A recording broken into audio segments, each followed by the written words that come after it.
In today's episode, we're looking at the most terrifying pet attacks on their owners. From a man torn apart by his own pet jaguar in seconds, to a backyard alligator that turned on the person who saved it and dragged her to death.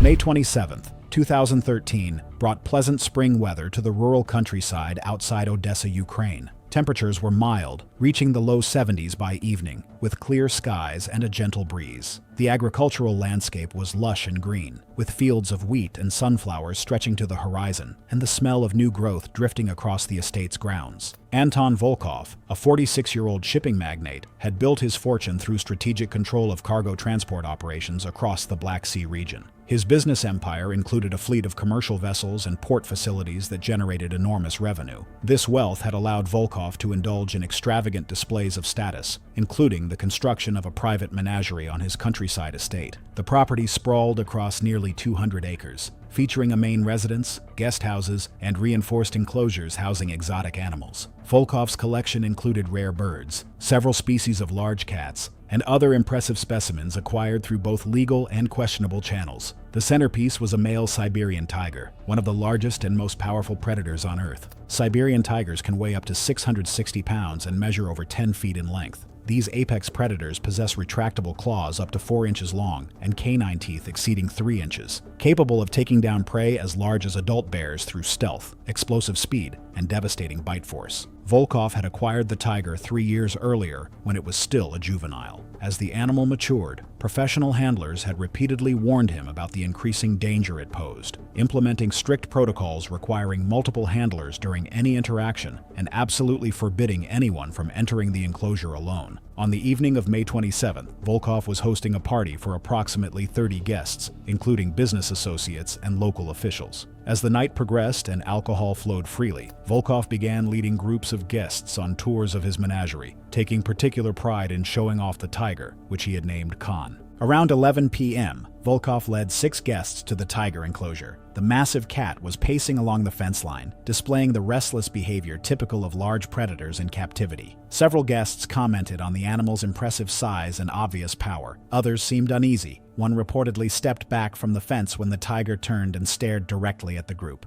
Volkov, heavily intoxicated and eager to impress, announced that he would demonstrate his special relationship with the tiger. Despite protests from some guests, he retrieved raw meat from a nearby storage facility and approached the enclosure gate. The tiger enclosure featured double gate security, requiring passage through an outer gate before accessing the inner gate leading to the main habitat, a design intended to prevent escape if a gate was accidentally left open. Volkov unlocked both and entered carrying approximately 10 pounds of raw beef. Initially, the tiger approached cautiously, focusing on the meat. Volkov tossed several pieces toward the animal, which the tiger consumed quickly. Emboldened, Volkov moved deeper into the enclosure, throwing meat and calling out to his guests about how well-trained the animal was. What Volkov failed to understand was that tigers cannot be domesticated. Even those raised in captivity retain their predatory instincts and can be triggered by specific behaviors, including one of the most dangerous, turning one's back on a large cat, which activates their instinct to attack from behind.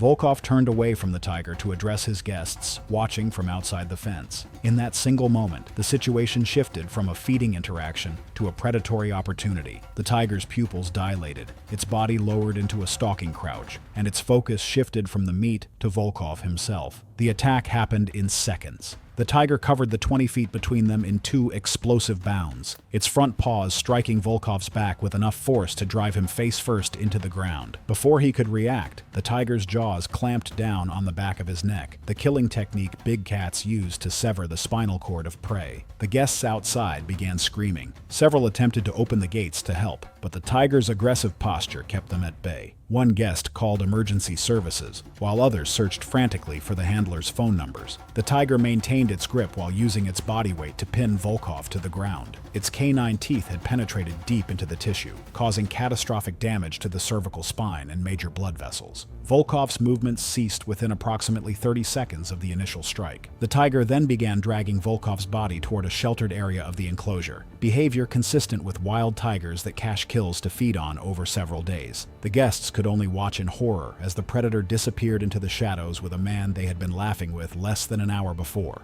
Emergency services arrived within 15 minutes, but the situation was beyond their capability to handle. The nearest wildlife control specialists were over an hour away, and the decision was made to wait for professional handlers rather than risk additional casualties. When handlers finally arrived and sedated the tiger with tranquilizer darts, they found Volkov's body in the rear of the enclosure. He had been dead for over an hour, with injuries consistent with a typical tiger attack: massive trauma to the neck and upper spine, deep puncture wounds from canine teeth, and lacerations from the animal's claws. The investigation revealed that Volkov had violated every safety protocol established for the enclosure. Security camera footage showed him entering alone, while intoxicated, and turning his back on an active predator. The handlers were cleared of any responsibility, having repeatedly documented their warnings about his risky behavior. The tiger was seized and transferred to a wildlife sanctuary. Volkov's entire exotic animal collection was evaluated, several specimens found to be held illegally, and the animals redistributed to licensed facilities. The estate was sold to settle debts and legal claims. The incident sparked renewed debate about private ownership of dangerous exotic animals, leading to stricter regulations in the region.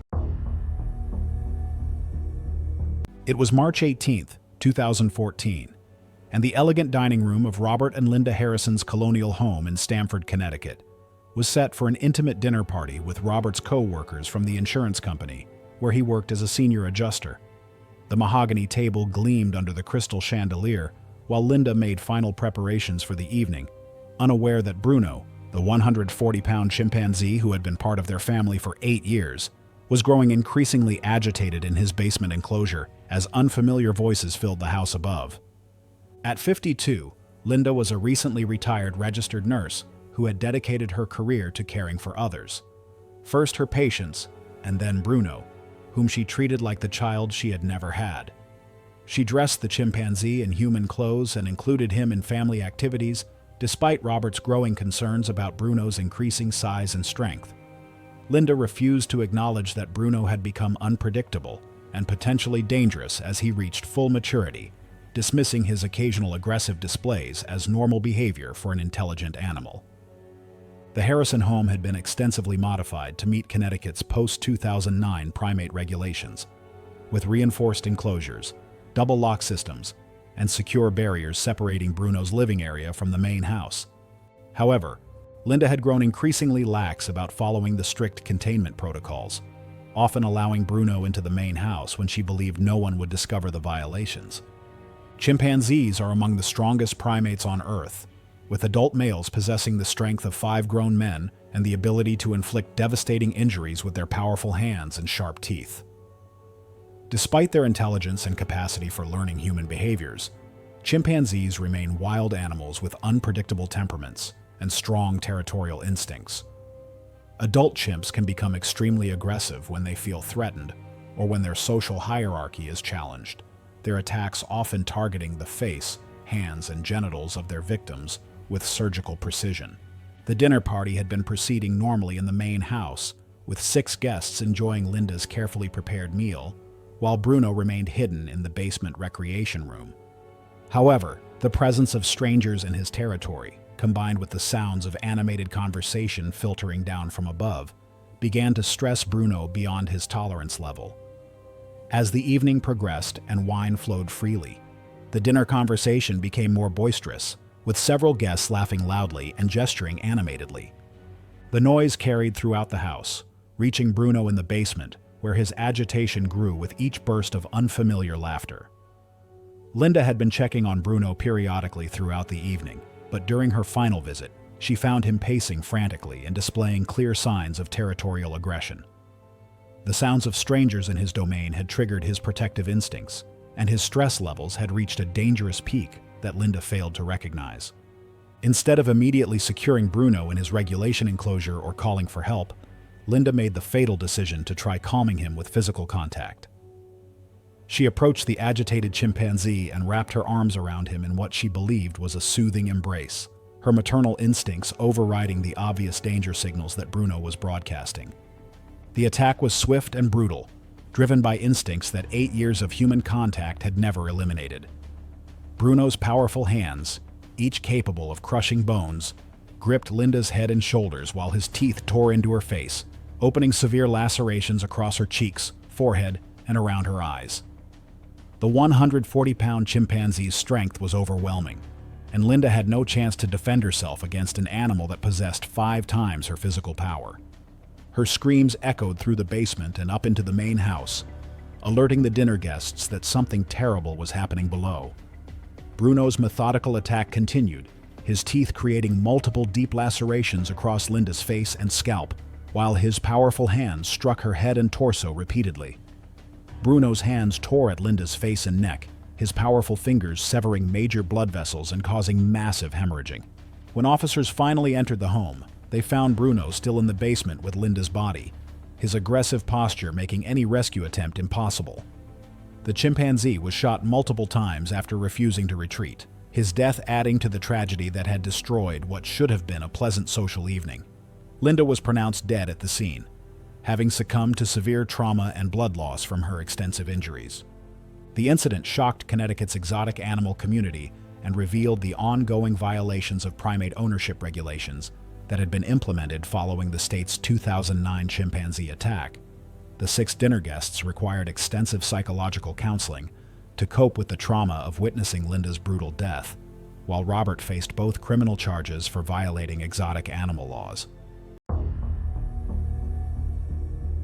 It was July 11, 2016, when tragedy struck a remote private compound nestled in the arid hills of Riverside County, California. The sprawling property, hidden from public view behind dense vegetation and warning signs, housed what its owner called an educational facility. But this was no accredited zoo or sanctuary. Instead, it was the personal domain of Khalid Al-Rashid, a 42-year-old man whose fascination with exotic animals had grown far beyond his expertise to manage them safely. Al-Rashid had spent years building his collection, operating without proper licensing or professional training. What started as a hobby had evolved into something far more dangerous. The informal assistant with no large cat certification had gained his limited experience through menial tasks at smaller facilities, yet he maintained several large predators on his property. His neighbors knew little about what lay behind the fencing, and local authorities had received few complaints about the operation that Al-Rashid marketed as educational outreach. The remote location provided perfect isolation for his increasingly risky ventures. The centerpiece of his collection was a magnificent 4-year-old male lion. This wasn't a wild-born animal, but a captive-bred lion that had been bottle-raised from infancy, an upbringing that removed fear of humans without eliminating predatory instincts. The lion had grown accustomed to human presence, a factor that made him both seemingly manageable and unpredictably dangerous. The big cat lived in an enclosure constructed from chain-link fencing, a setup that would prove tragically inadequate. The barrier featured only a single entry gate, with no secondary containment system, violating basic safety protocols for housing large predators. On that sweltering July morning, Al-Rashid had planned a routine feeding that would prepare his lion for an upcoming photo session. For months, he had been hand-feeding the animal, developing what he believed was a bond of trust. This practice had conditioned the lion to expect food directly from human hands, creating a dangerous association that blurred the natural boundaries between predator and prey. The feeding schedule had become irregular, potentially heightening the animal's food drive and unpredictability. Lions are apex predators, evolved over millennia to be efficient killers.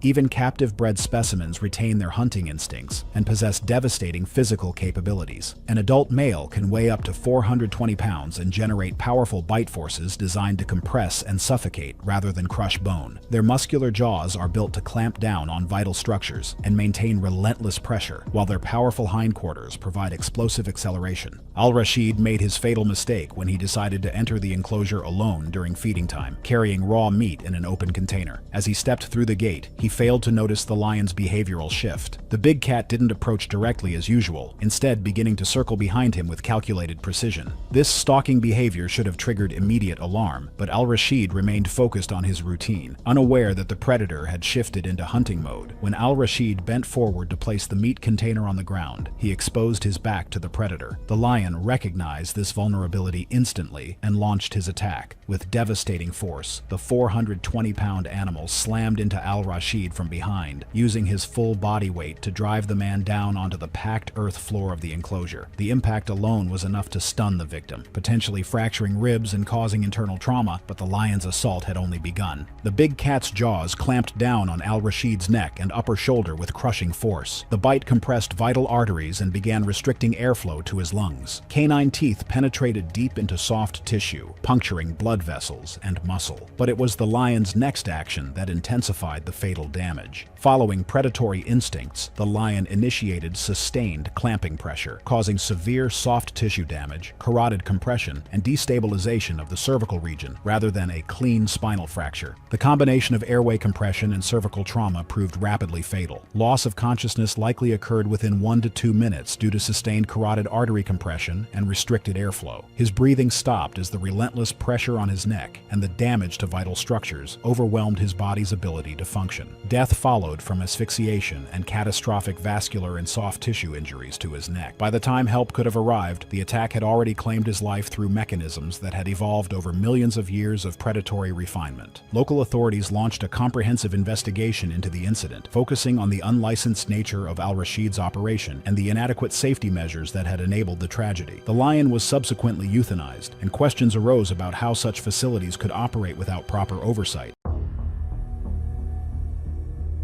It was April 18, 2016, in a quiet suburban neighborhood of Indianapolis, Indiana. Spring had warmed the Midwest, and the tree-lined streets were peaceful as evening approached. Inside a modest 2-story home on the east side of the city, Daxby Trone prepared for a routine task he had performed countless times. At 39, Daxby worked as a forklift mechanic, a job demanding precision and respect for machinery. But his true passion lay in the basement, where he had spent years cultivating a private collection of exotic reptiles. The basement had become a controlled habitat with heat lamps, humidity monitors, and reinforced enclosures lining the concrete walls. Temperature gauges regulated each environment, creating microclimates for different species. The space hummed softly with heating equipment and water features. Among his prized specimens was a 14-foot Burmese python he believed he kept within regulations. Daxby had raised the snake from a juvenile, watching it grow from 3 feet to its current length over nearly a decade. He fed it regularly, documented its growth, and kept careful records. Upstairs, his wife and teenage son went about their evening, accustomed to Daxby's solitary feeding sessions below.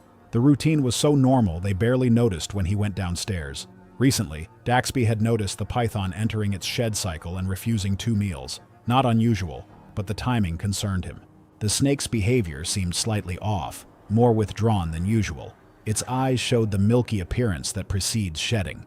A latch on the enclosure had bent earlier that week, though it still seemed secure. Daxby planned to replace it but hadn't yet. As darkness settled over Indianapolis, he descended the basement stairs with feeding tools in hand, unaware he was about to make a fatal mistake. Burmese pythons are among the largest snake species in the world, native to Southeast Asian jungles and swamps. These constrictors have rows of backward-curving teeth to grip prey and prevent escape. When they strike, their muscular bodies coil with astonishing speed, exerting enough pressure to restrict circulation and breathing once wrapped. Pythons do not crush bones as commonly believed. Instead, they disrupt blood flow and breathing, depriving the brain and organs of oxygen.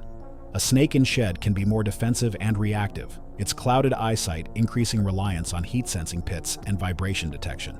Their feeding response is extremely fast, triggered by warmth, movement, and scent. Daxby's fatal mistake came when he opened the enclosure and leaned inside to present prey at close range, abandoning the feeding tongs and second handler protocol recommended for constrictors this size. Alone and within strike range, he created the exact conditions safety rules are meant to prevent. The python struck with explosive speed, its mouth opening wide as needle-sharp teeth sank into his forearm. Its jaws clamped down with a vice-like grip, anchoring to his limb. Blood welled from punctures. Before Daxby could pull back, thick coils wrapped around his upper torso. He tried to wrench free, but each movement triggered the python's instinct to tighten. More coils encircled his chest and shoulders, forming overlapping loops that contracted with relentless pressure. Each time he exhaled, the coils cinched tighter, preventing a full breath. His ribcage compressed inward as the loops locked into place. As the snake shifted, one heavy coil pressed across his chest while another forced against the side of his neck, reducing blood flow through his carotid arteries and restricting lung expansion. His attempts to pry the coils loose were futile against the snake's immense muscle. Oxygen deprivation built rapidly. His vision blurred and coordination failed. With blood flow to the brain reduced, he weakened in seconds. Within roughly half a minute, his strength gave out and consciousness faded. He sagged against the frame and slid to the basement floor, the python still wrapped tightly around him. Upstairs, time passed quietly. Feeding sessions sometimes took longer, especially after missed meals, so his absence didn't alarm anyone. Nearly 15 to 20 minutes later, his wife went downstairs to check, expecting to find him finishing the routine. At first, she didn't grasp what she was seeing. In the dim basement light, it looked like he was kneeling beside the enclosure. Only as she stepped closer did reality become clear. Daxby lay motionless on the floor, the python still coiled around his torso. Emergency responders were called immediately. Animal control and fire personnel secured the snake and freed him, but he showed no responsiveness. Despite resuscitation attempts, he was later pronounced dead after the scene was made safe. Officials launched an investigation, with animal control and exotic pet specialists examining the scene. The python was removed and later transferred or euthanized according to policy. The coroner's report confirmed mechanical asphyxia from constriction during a feeding response. Local media coverage sparked renewed debate about the risks of keeping large constrictors as pets. Daxby's family released a brief statement expressing devastation and requesting privacy, emphasizing he had loved his animals and never imagined such an outcome. It was July 4th, 2015, and the backyard of Bobby Ray Jenkins' Florida home buzzed with the sounds of a traditional Independence Day celebration. The sprawling property in rural Polk County featured a large deck, multiple grills smoking with barbecue, and a custom-built concrete pool to house the most unusual party guest of all, Chomper, a 400-pound American alligator that Bobby Ray had been keeping illegally for over 8 years. 15 family members had gathered for the annual celebration, including children who had grown up watching their grandfather's dangerous relationship with the massive reptile. At 52, Bobby Ray was a retired auto mechanic who had spent his working years fixing engines and his retirement years collecting increasingly dangerous pets. His fascination with alligators had started when he found Chomper as a baby in a drainage ditch near his property. What began as a temporary rescue had evolved into an obsession, with Bobby Ray building an elaborate habitat and feeding system for the growing predator. He had ignored multiple warnings from Florida Fish and Wildlife officials. Bobby Ray's relationship with Chomper had become the stuff of local legend. He regularly hand-fed the massive alligator during family gatherings, treating the apex predator like an oversized pet dog. His grandchildren had grown up watching these feeding demonstrations, and Bobby Ray took pride in his ability to interact safely with one of nature's most dangerous predators.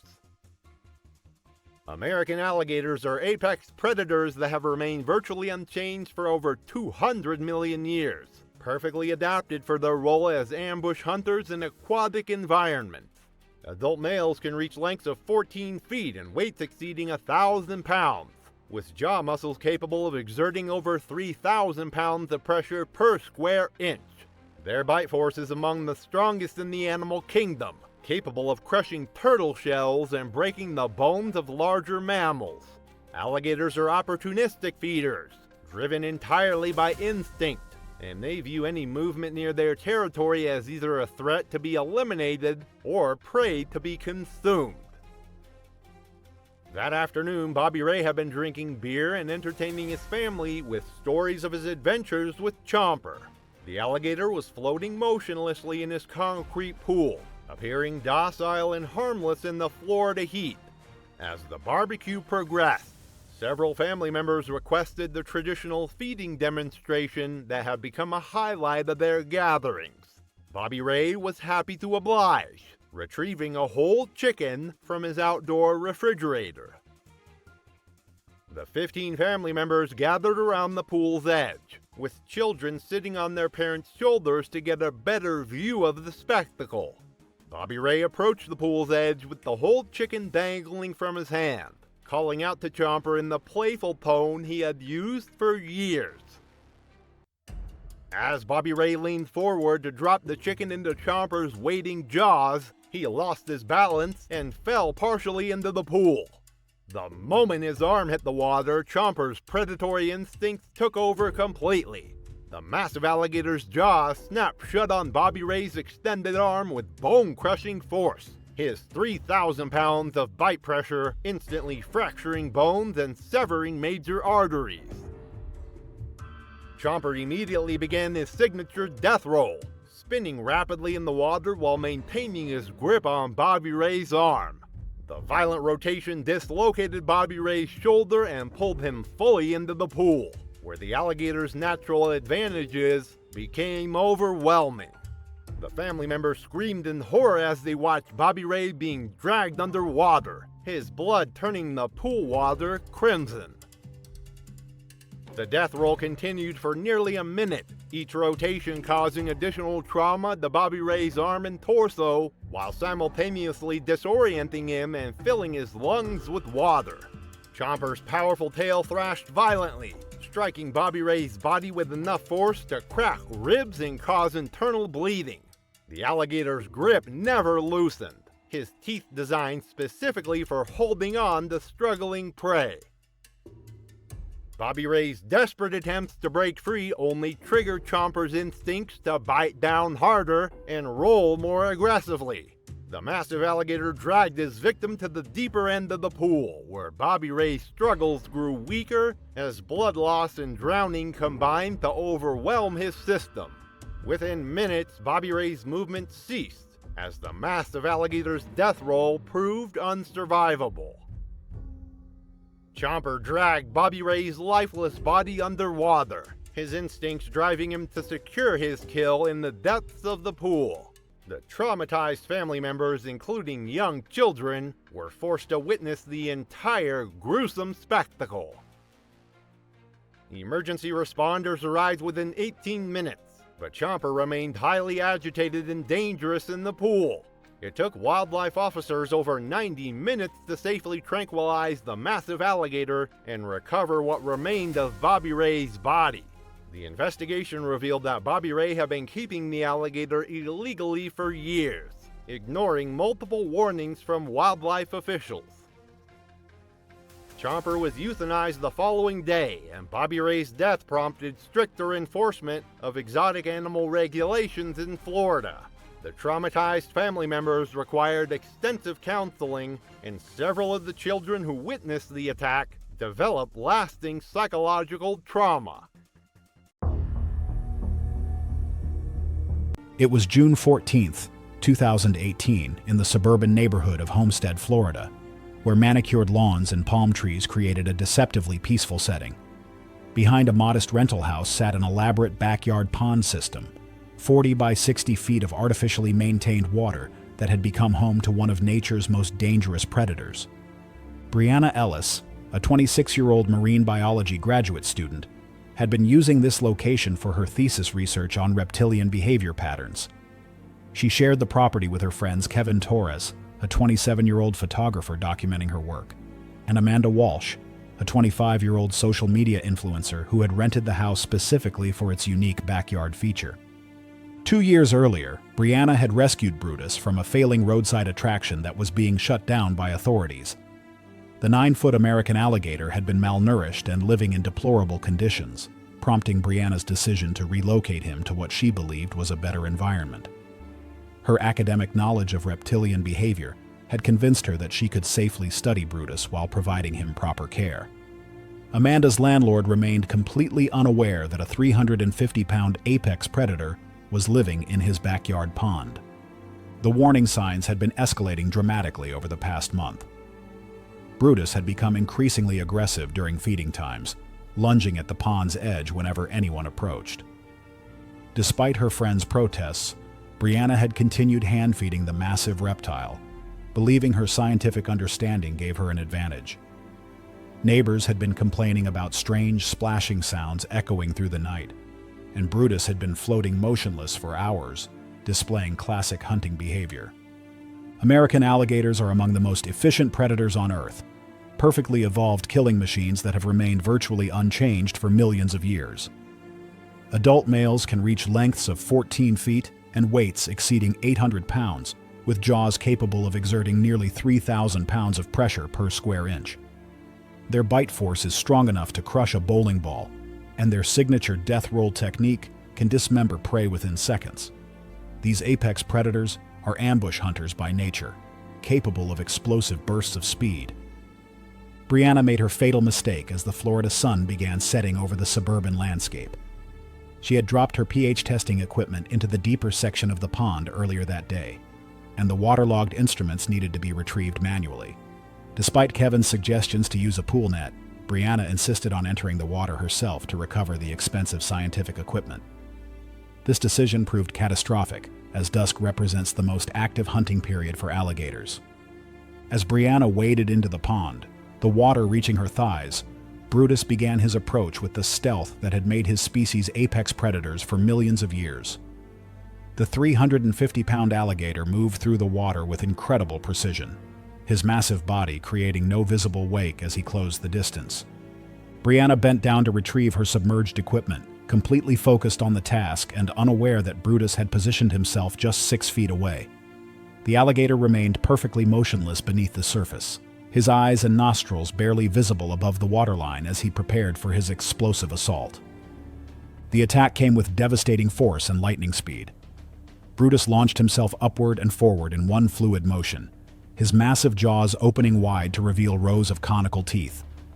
His bite encompassed Brianna's entire right thigh, and his jaw pressure of nearly 3,000 pounds per square inch crushed her femur bone instantly. Brianna's screams pierced the evening air as Brutus immediately began his signature death roll technique. The powerful alligator spun his body rapidly, using his muscular tail for propulsion, creating a whirlpool of churning water and blood. The rotational force generated by his 350-pound body tore Brianna's leg completely away at the hip joint within seconds. The severed femoral artery released massive amounts of blood into the water, causing immediate shock. Before Brianna could escape, Brutus released the severed limb and attacked again with ruthless efficiency. His jaws clamped down on her torso, his teeth puncturing her ribcage and vital organs as he dragged her toward the deeper section of the pond. The alligator held Brianna underwater with relentless determination. The thrashing continued beneath the surface for nearly 2 minutes as Brutus performed his instinctive drowning technique. Brianna's body went completely limp as her lungs filled with water mixed with her own blood. The alligator maintained his grip until all movement ceased. Kevin and Amanda immediately called emergency services, but the responding dive team could only recover scattered remains the following day. Brutus had retreated to the deepest section of the pond with his kill. Local authorities launched a comprehensive investigation into the illegal possession of the dangerous reptile, while wildlife officials worked to safely capture and relocate Brutus. The incident prompted immediate changes to local ordinances regarding exotic animal ownership in residential areas. It was April 17, 2016, in rural Brenham, Texas. The farm seemed calm under the midday heat, unaware that familiar routines between an owner and her stallion were quietly drifting toward a fatal turning point. June Carter, 38, ran a modest homestead where she kept a few chickens, a backyard garden, and a single stallion named Rowdy. She worked part-time at the county feed store and kept the property herself, treating the animals as companions rather than livestock. Rowdy had been hers since he was a colt. She'd raised him from weaning, trained him herself, and registered him in her name. Neighbors described her as hands-on and deeply attached. She groomed him daily, hand-fed treats, and preferred riding alone down quiet dirt lanes. The relationship was affectionate and familiar, and June's handling reflected years of trust that, over time, softened formal boundaries between owner and animal. She couldn't afford professional trainers, but Rowdy responded to her calmly, so she relied on their long bond. He lived in a small stall behind the barn, close enough for her to check on him throughout the day. He wasn't a working horse. He was her personal pet and companion.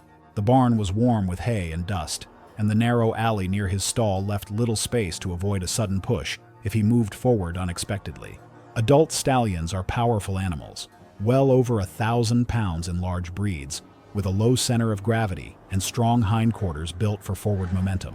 They can shift weight quickly and brace a flank against a surface to apply unrelenting pressure. When triggered, a stallion's natural forward thrust is slow but overwhelmingly heavy. It does not require speed to cause crushing force against a fixed object. Inexperienced handling, blurred human-animal boundaries, or misread body language can quickly turn a routine interaction into a dangerous entrapment. That spring, Rowdy grew more restless at feeding time, pawing at the stall floor and nudging June's legs when she delayed. Neighbors noticed him trailing her closely, and once saw him shove a gatepost during a brief dispute over fencing. June dismissed it as stubbornness. That morning, returning late from the feed store, she entered the narrow alley, unaware that Rowdy's posture had tightened behind her. As she bent, Rowdy moved forward with a steady, forceful step. The stallion's shoulder struck the small of her back, driving her weight forward so that she stumbled against the stall frame. The impact was not dramatic in sound, but it was decisive in force.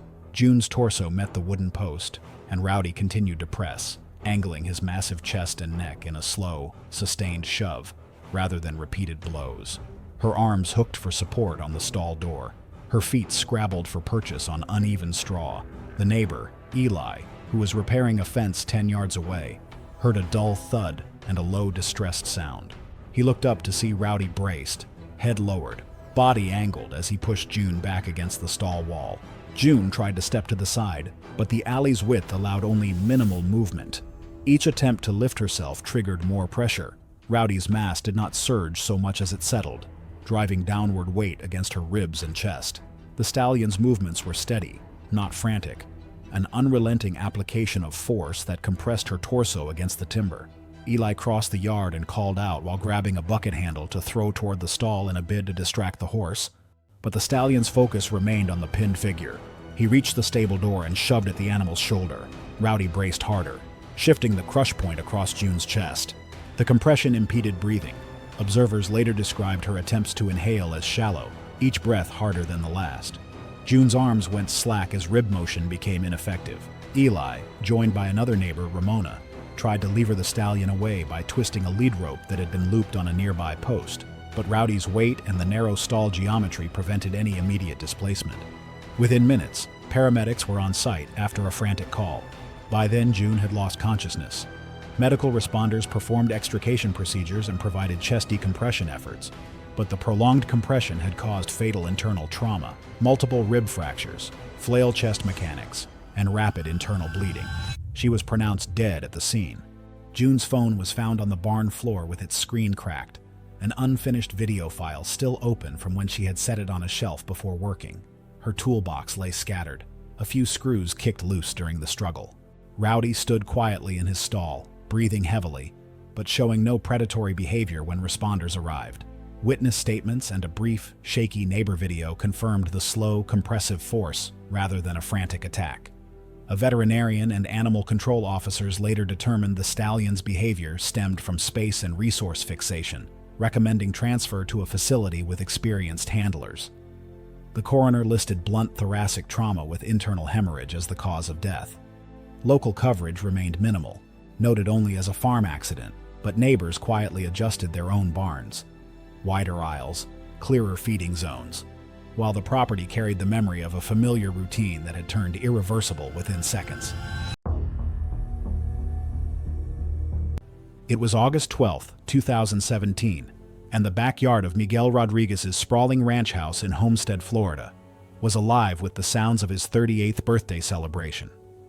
20 friends and family members had gathered around the custom-built swimming pool and the separate concrete enclosure that housed the party's most unusual attraction. Crusher, a 9-foot American alligator that Miguel had been keeping illegally for 5 years.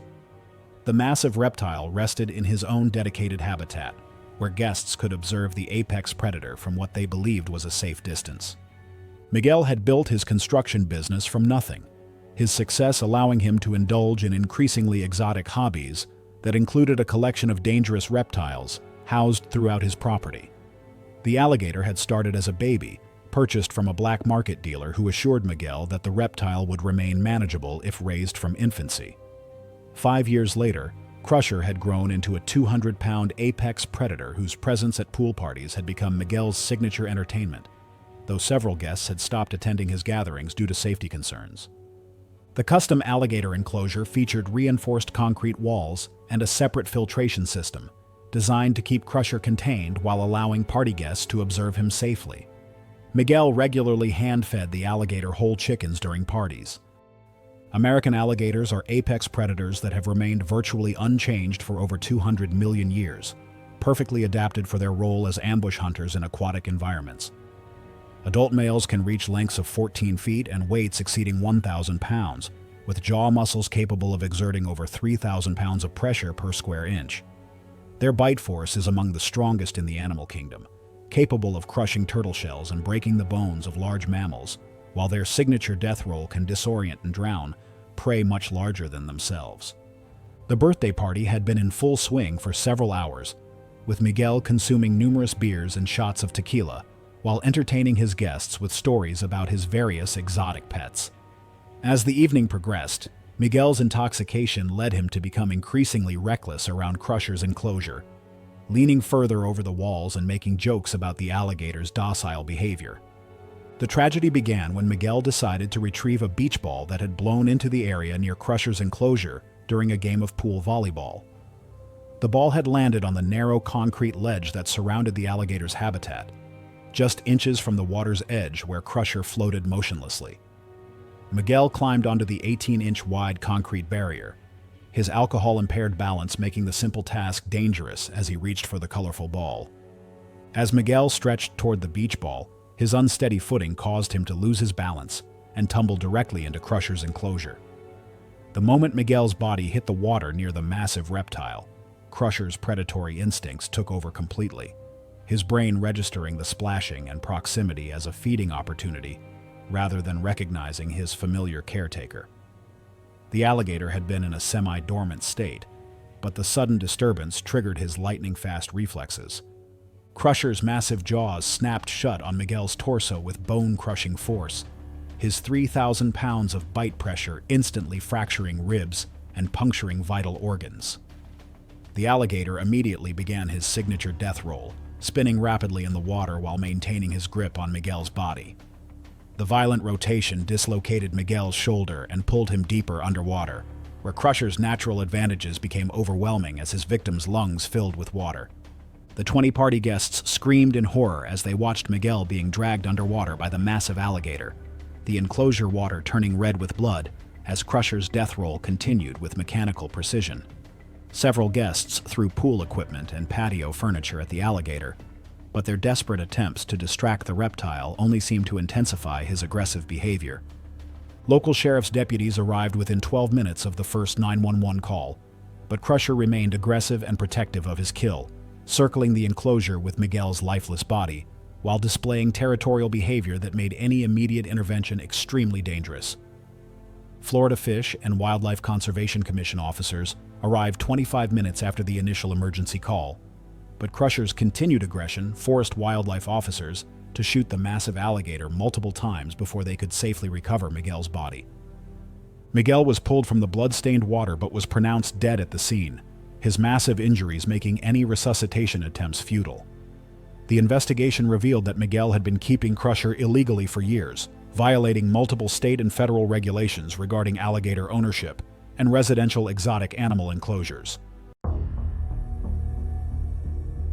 It was July 18, 2018, when tragedy struck a private ranch in Coconino County, Arizona. The sprawling property, surrounded by towering ponderosa pines and red rock formations, had become home to an unlikely resident. Maura Blaine, a 32-year-old freelance photographer with a passion for wildlife, had purchased what she believed would be a lifelong companion, a cougar cub from an illegal breeder. What started as an innocent fascination with exotic animals would ultimately lead to a fatal encounter that shocked the local community. Blaine had moved to the remote ranch 3 years earlier, seeking solitude and inspiration for her wildlife photography work. She had spent months transforming a section of her ranch into what she considered a suitable habitat for her growing cougar. The enclosure, however, lacked proper safety protocols. There were no escape barriers, no overhead protection, and most critically, no secondary containment system that could separate humans and animal during maintenance. The photographer had documented her relationship with the cougar extensively, sharing images on social media that showed her in direct contact with the animal. As the cub matured into a powerful adult predator, Blaine continued her routine of close physical contact, hand feeding, and unrestricted access during cleaning periods. She was unknowingly conditioning a wild animal to associate human presence with territory and resources, while ignoring the mounting warnings from her own instincts. Local wildlife experts had previously warned about the dangers of private cougar ownership, but their concerns fell on deaf ears. The ranch's remote location meant that emergency response would be delayed, and the nearest trauma center was over an hour away. These factors would prove crucial when disaster finally struck. Cougars are North America's second-largest cat species and among the continent's most efficient predators. These solitary hunters possess incredible strength, with the ability to leap 40 feet horizontally and 15 feet vertically. Their muscular hindquarters generate explosive power, capable of taking down prey 5 times their size, while their retractable claws and powerful jaws make them perfectly designed killing machines. Adult cougars can weigh up to 220 pounds and measure 8 feet in length. Their bite is powerful enough to crush vertebrae and sever vital structures, concentrated through long, curved canine teeth designed to penetrate deep into prey. Despite being raised in captivity, their predatory instincts remain intact and can be triggered by movement, vulnerability, or territorial behavior. On that fateful summer morning, Blaine entered the enclosure alone to perform routine maintenance. Her partner remained outside the fence, planning to assist later. The temperature was already climbing, and she wanted to complete the work quickly. The cougar, now fully mature and weighing approximately 160 pounds, had been observing from the shadows of its shelter, tracking her every movement with predatory focus. As Blaine bent near the fence to adjust feeding equipment, she unknowingly triggered the animal's hunting response by presenting herself as vulnerable prey. Her back was turned, her attention focused on the task, and her body position mimicked that of a grazing animal, all classic triggers for a cougar's predatory instincts. The attack was swift and devastating. The cougar approached silently from behind, utilizing its natural stalking abilities. Its padded paws made no sound as it closed the distance. Without warning, it launched itself through the air, using its powerful hindquarters to propel its full body weight forward in a calculated strike. The impact knocked Blaine face first toward the fence, stunning her and preventing any chance of escape. Before she could react, the cougar's jaws clamped down on the back of her neck, its canine teeth penetrating deep into the cervical area with deadly precision. The animal's crushing bite force damaged the delicate structures of the upper spine. The cougar maintained its grip with methodical precision, applying sustained pressure that caused catastrophic cervical spine injury. This technique, perfected through countless generations of successful hunts, ensured rapid incapacitation of prey. Blaine's body went limp as high cervical trauma and vascular compression rapidly disrupted neurological and respiratory control. Her respiratory system began shutting down as the damaged spinal cord could no longer effectively transmit signals to her diaphragm. The cougar continued to hold its position, instinctively maintaining pressure until all movement ceased, following its programmed behavior. Her partner, hearing the sudden commotion and unnatural silence that followed, rushed to the enclosure but was powerless to intervene safely. Death occurred within minutes from the devastating cervical injuries and subsequent respiratory failure. Local authorities launched an immediate investigation into the incident, focusing on the illegal acquisition and housing of the dangerous animal. The cougar was subsequently euthanized by wildlife officials as relocation was deemed impossible. Blaine's death sparked renewed debate about private exotic animal ownership in Arizona, with lawmakers calling for stricter regulations and enhanced enforcement measures.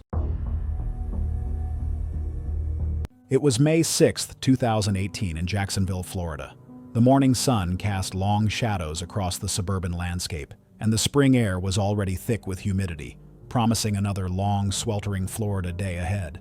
In a quiet residential neighborhood lined with palm trees and Spanish moss gently swaying in the warm breeze, Rhea Mund was beginning her Sunday routine at home. 29-year-old Rhea worked as a veterinary technician at one of Jacksonville's busiest animal hospitals, handling everything from aggressive cats to injured birds of prey. Her true passion, however, was her personal collection of exotic reptiles, carefully kept in a converted garage behind her home.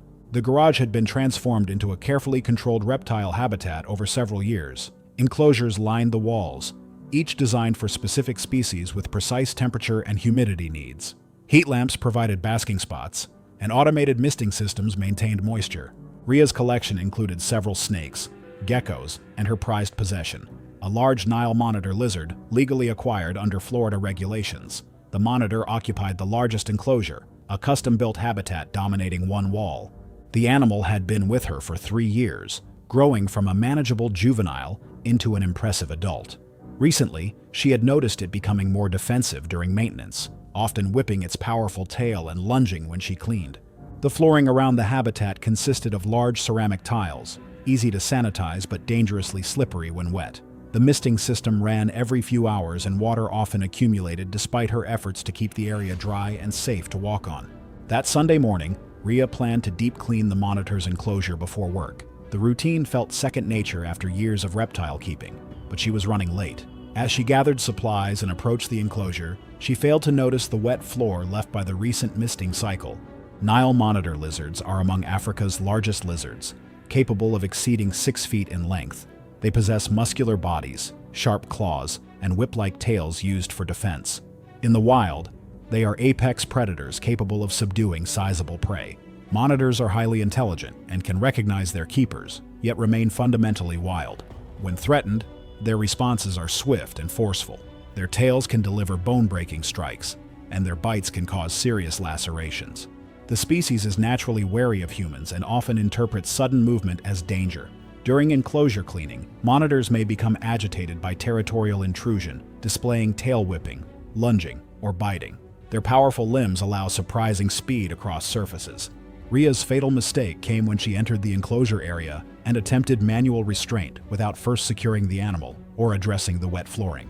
As she reached toward the monitor to guide it into a holding area, the lizard perceived the motion as a threat. Its muscular tail whipped forward with tremendous force, striking her knee and sending shockwaves of pain through her leg, throwing her off balance. Her feet slipped on the wet ceramic tiles, and she fell backward toward the concrete base of the enclosure system. The sudden movement startled the monitor further. It lunged and bit her forearm, its sharp teeth puncturing the skin and leaving bleeding wounds, but almost immediately released and retreated to the far corner, frightened rather than continuing the attack. The bite wounds were painful but not life-threatening. As Rhea tried to stand, her shoe found no traction on the slick surface. Her foot slipped again, and she fell backward with greater force. The back of her skull struck the hard concrete base with devastating impact. The sound echoed sharply through the garage like a gunshot. The blow caused immediate, catastrophic traumatic brain injury. Rhea lost consciousness instantly. Her body went limp, motionless on the wet floor. The monitor, now thoroughly frightened, remained hidden in its corner, showing no further aggression. Blood pooled beneath her head where her skull had fractured against the concrete. The injury proved fatal, though her heart continued beating for several minutes before stopping. When a coworker arrived an hour later for a planned visit, she found Rhea's lifeless body on the garage floor. Jacksonville authorities conducted a thorough investigation and found all permits and enclosures compliant with state regulations. The Nile monitor was relocated to a licensed reptile sanctuary. The medical examiner determined Rhea died from traumatic brain injury caused by the fall, not from the monitor's bite. The bite wounds were minor and non-contributory. Local media emphasized the accidental nature of the tragedy and the risks of keeping large reptiles. Rhea's colleagues expressed shock, describing her as knowledgeable and safety-conscious. Her family released a statement acknowledging her passion while urging caution with exotic animals. The incident sparked discussions within Florida's herpetological community about improved safety protocols for large monitor species. It was August 3, 2016, and the humid air of Chiang Mai hung heavy in the cramped apartment where Win Sombat had spent the last 18 months documenting what he believed was a groundbreaking interspecies bond. The 34-year-old freelance wildlife photographer had built a modest online following by sharing videos of his unusual relationship with an emerald tree viper he claimed to have raised from an egg found during a solo forest trek in northern Thailand. Win was trying to break into the wildlife photography world without the permits, crews, or safety infrastructure that larger outlets relied on. To stand out, he leaned into risk, focusing on animals others avoided, and working at close range to produce footage that felt raw and unfiltered. Each successful shoot reinforced his belief that danger was not just manageable, but essential to his work. His interest in herpetology developed informally through online forums, field guides, and long discussions with hobbyists who framed venomous reptiles as controllable through repeated handling. He adopted their language and basic behavioral ideas with confidence, despite lacking the caution and structure emphasized in formal training. Each handling session that ended without a bite reinforced his approach. The absence of immediate consequences felt like validation, and he began to treat experience itself as a substitute for safeguards. Over time, he spoke about his methods as something earned rather than improvised. The emerald tree viper became central to that belief. He treated it as a test case, convinced that consistency and repeated exposure could condition the animal to tolerate close contact. By keeping its environment controlled and its routine predictable, he expected defensive reactions to diminish rather than escalate. Sam, his roommate, watched this progression with growing unease. What had started as careful observation gradually shifted into bare-handed handling, longer sessions and fewer safeguards. Wynn refused to use hooks, tubes, or gloves, dismissing them as tools that introduced stress and broke continuity. He argued that tactile contact allowed him to read subtle muscle tension and breathing changes, signals he claimed were lost when barriers were used. Sam pointed out that professionals use those tools precisely because even predictable animals could react without warning. Wynn brushed this off, insisting that his relationship with the viper was different. Online, Wynn curated an image of calm control. His videos showed the emerald tree viper loosely coiled around his forearms or shoulders, while he spoke directly to viewers about trust, habituation, and mutual tolerance. He framed the snake as responsive rather than reactive, emphasizing moments when it remained still instead of striking.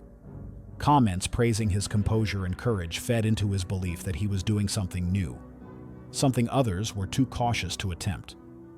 Critical feedback was ignored or deleted, dismissed as fear-driven or outdated thinking. Inside the apartment, one room had been fully converted to house his reptiles. Heat lamps ran constantly, and multiple terrariums lined the walls, filling the space with warm, stagnant air heavy with moisture.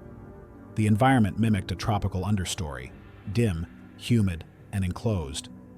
The emerald tree viper's enclosure dominated the room, its glass panels frequently fogged over, making it difficult to see inside at a glance. Artificial vines crisscrossed the interior, providing elevated perches consistent with the species' arboreal habits. Emerald tree vipers are small to medium arboreal pit vipers native to Southeast Asia, typically reaching 2 to 3 feet in length. Their venom is primarily hemotoxic, causing intense local pain, swelling, tissue damage, and disruption of blood clotting. Neurotoxic effects are uncommon. Heat-sensing pits allow accurate targeting at close range, especially when a warm limb enters strike distance. Their hinged fangs can penetrate muscle, and while often still and cryptic, they are known to strike defensively with little warning when restrained or overstimulated.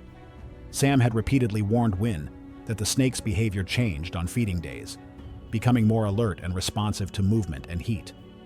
Local herpetologists who saw Wynn's videos had messaged him about the unpredictability of venomous snakes, regardless of upbringing. Thai wildlife authorities had issued general warnings about illegal collection and private captivity of protected species, which Wynn dismissed. The incident occurred 2 days after feeding, a period associated with elevated defensive sensitivity. That evening, Wynn decided to film what he called a trust test, allowing the viper to coil around his wrist while supporting its body weight with his forearm instead of a hook, a position that limited withdrawal speed. His camera recorded as the snake's body wrapped loosely around his arm, its scales reflecting artificial light. The viper remained still at first, but tongue flicking increased, indicating heightened sensory activity rather than calm behavior. The bite occurred when Wynn's hand drifted within a few inches of the snake's head, triggering a defensive strike rather than a feeding response. The strike was nearly instantaneous. One fang penetrated the upper forearm muscle, while the second left a shallow puncture, consistent with slight head rotation at impact. Contact lasted less than a second, with an unknown but variable venom dose delivered, consistent with documented inconsistent venom injection in arboreal vipers. The snake released immediately and recoiled into a tight defensive posture. Wynn laughed briefly and downplayed the injury. Within 15 to 20 minutes, Wynn developed severe local pain, rapid swelling, and spreading discoloration along the arm, followed by nausea and dizziness. The effects were circulatory and tissue-based rather than neurological, as the venom disrupted clotting and damaged muscle. Pinpoint bleeding appeared at the bite site and along the gums, an early sign of impaired coagulation. Standing became difficult due to pain and lightheadedness. Wynn collapsed beside the enclosure about 40 minutes after the bite, his camera still recording. The viper remained inside its habitat, coiled defensively. Sam heard the fall and found Wynn semi-conscious, pale and sweating heavily, with swelling extending past the elbow and blistering at the bite site. Breathing difficulty was related to shock and pain, not paralysis. Wynn was alive when emergency services were contacted. Emergency responders arrived within 12 minutes. Wynn was hypotensive and showed signs of progressing systemic envenomation. Initial stabilization was successful, but the nearest facility lacked species. specific anti-venom. He was transported to a regional hospital for monitoring. Over the next several hours, laboratory tests showed worsening clotting abnormalities, internal bleeding, and rising muscle breakdown markers. Despite supportive care, Wynn developed compartment syndrome in the affected arm, acute kidney failure from muscle breakdown, and uncontrolled bleeding that did not respond to treatment. He suffered cardiac arrest nearly 9 hours after the bite and could not be revived. The emerald tree viper was removed using proper equipment and later confiscated by wildlife authorities. Wynn's death was reported as an illegal captive wildlife incident involving delayed complications from envenomation. His online channel disappeared within weeks. Forest rangers later confirmed violations of wildlife protection laws related to egg collection. The case was cited within herpetology circles as an example of how non-immediate effects, lack of anti-venom access, and overconfidence can turn a survivable bite into a fatal outcome. It was March 12, 2016, and the sprawling Texas ranch of oil executive Richard Blackwood buzzed with the excitement of a Sweet 16 celebration. The 2,000-acre property outside Houston showcased everything money could buy: manicured lawns, an Olympic-sized pool, and custom-built enclosures housing some of the world's most dangerous animals. The afternoon sun beat down on colorful party decorations while 20 teenagers and their parents gathered around tables laden with gourmet food and champagne. But the real attraction wasn't the birthday cake or expensive gifts. It was Rajah, the 450-pound Bengal tiger that Rich kept as his ultimate status symbol.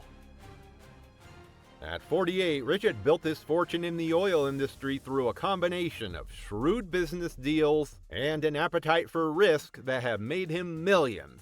His success had also fed an ego that demanded constant validation, leading him to collect exotic animals like trophies. For 4 years, he had owned Rajah, treating the apex predator like an oversized house cat and regularly showing him off to impress business associates and friends. Rich's ranch had become famous in Houston's elite circles for its dangerous menagerie. Rich's relationship with Rajah had started when the tiger was just a cub, purchased from a private breeder for over $50,000. As Rajah grew into a massive adult male, Rich had convinced himself that their bond made him immune to the animal's predatory instincts. He regularly entered the tiger's enclosure without protective equipment, ignoring the warnings of his hired animal handler. Bengal tigers are among the world's most powerful predators, with adult males weighing up to 500 pounds and possessing the strength to kill prey much larger than themselves. They're solitary, territorial animals with razor-sharp claws that can grow up to 4 inches long, and jaws capable of delivering a bite force exceeding 1,000 pounds per square inch. Despite being raised in captivity, tigers retain all their wild instincts and can become extremely aggressive during mating season or when they feel their territory is threatened. That afternoon, Rich had been drinking champagne and basking in the attention of his daughter's friends, who were fascinated by his exotic animals. As the party progressed, several teenagers had asked to see Rajah up close, and Rich saw an opportunity to cement his reputation as the coolest dad in Houston. What he didn't realize was that Rajah had been displaying increased territorial behavior over the past few weeks due to mating season. Rich announced to the party guests that he would demonstrate his special relationship with Rajah by entering the tiger's enclosure. Despite his handler's urgent protests and his wife's obvious concern, Rich was determined to put on a show for the impressed teenagers. The attack came without warning or provocation. Rajah suddenly exploded into motion, his 450-pound frame covering the distance between them in 2 powerful bounds. Rich had no time to react, as the massive tiger slammed into his chest, knocking him backward onto the ground with bone-crushing force. The tiger's massive jaws clamped down on Rich's throat with devastating force, his 4-inch canine teeth puncturing through the corroded artery and trachea. Rich's body convulsed as Raja's powerful bite severed major blood vessels and crushed his windpipe. Blood poured from the massive neck wounds as Raja's teeth found purchase in Rich's throat, cutting off his air supply and causing massive blood loss. Raja's razor-sharp claws raked across Rich's torso, each swipe opening deep gashes that severed muscles and arteries. The tiger's front paws struck Rich's chest and abdomen with sledgehammer force, crushing ribs and rupturing internal organs. Rich's expensive party clothes were shredded within seconds, as Raja's claws found flesh. The party guests screamed in horror as they witnessed the savage attack. Several adults tried desperately to distract the tiger by shouting and throwing objects, but Raja maintained his grip on Rich's throat. The teenagers who had been so eager to see the tiger up close now watched in traumatized silence as their friend's father was killed before their eyes. Rich's movement ceased within the first 3 minutes of the attack, as massive blood loss and suffocation overwhelmed his system. Raja released his grip and stood guard over the body, pacing around his kill while the horrified witnesses called 911 and begged for help. Emergency responders arrived within 12 minutes, but they were powerless to intervene while Raja remained agitated near the body. Animal control officers with tranquilizer guns took another 15 minutes to safely sedate the tiger, during which time the party guests were forced to watch as Raja continued to pace around Rich's remains. The investigation revealed that Rich had violated numerous safety protocols and ignored multiple warnings about Raja's increasingly aggressive behavior. The tiger was euthanized the following day, as authorities determined he posed an ongoing threat to public safety. The traumatized party guests required extensive counseling, and several of the teenagers who witnessed the attack struggled with PTSD for years afterward. It was September 8, 2015, on a sprawling ranch property in South Texas, where endless mesquite trees dotted the landscape under a star-filled sky. The remote 50-acre estate sat miles from the nearest neighbor, providing the perfect isolation for Marcus Ellison's dangerous hobby. The 41-year-old oil rig worker had converted an old barn into a makeshift big cat facility, complete with reinforced enclosures and feeding areas. Marcus shared the property with his girlfriend Lisa Chen, a 28-year-old veterinary technician who had grown increasingly concerned about their unusual housemate. 4 years earlier, Marcus had purchased Luna as a 6-month-old Jaguar cub from a black market dealer operating along the Texas-Mexico border. His thrill-seeking personality and desire to collect dangerous animals as status symbols had driven him to spend his oil rig earnings on exotic pets. Luna had grown from an adorable spotted kitten into a powerful 180-pound predator. But Marcus genuinely believed their bond from her cubhood would protect him from any danger. Lisa had been pressuring him for months to surrender Luna to a proper sanctuary, especially after witnessing the Jaguar's increasingly erratic behavior. The warning signs had been mounting steadily over the past week. Luna had been refusing all food for 4 consecutive days, despite Marcus offering her favorite cuts of meat. The Jaguar had begun territorial marking throughout the house, leaving her scent on furniture and walls in a clear display of dominance. Her obsessive pacing had worn visible paths in the dirt floor of her enclosure, and Lisa noticed that Luna's pupils remained constantly dilated, indicating severe psychological stress. Neighbors living miles away reported hearing strange vocalizations echoing across the countryside during the night hours. Jaguars are the 3rd largest big cats in the world, and possess the strongest bite force of any feline species, capable of crushing turtle shells and caiman skulls with ease. These apex predators are perfectly designed killing machines, with muscular bodies built for explosive power and jaws that can exert over 1,500 pounds of pressure per square inch. Unlike other big cats that typically suffocate their prey, jaguars deliver precise killing bites directly through the skull or spine, making them one of the most efficient predators in the animal kingdom. Even hand-raised jaguars retain all their wild instincts and can become unpredictably aggressive when stressed or challenged. Marcus made his fatal mistake when he decided to enter Luna's enclosure without backup or safety equipment. Concerned about her 4-day food refusal, he believed their years-long bond would allow him to safely investigate her condition. He unlocked the gate to her 30 by 40-foot pen and stepped inside, carrying only a small flashlight to illuminate the darkness. Luna sat motionless in the shadows, her yellow eyes reflecting the beam as he approached. The 180-pound jaguar had been waiting for this moment.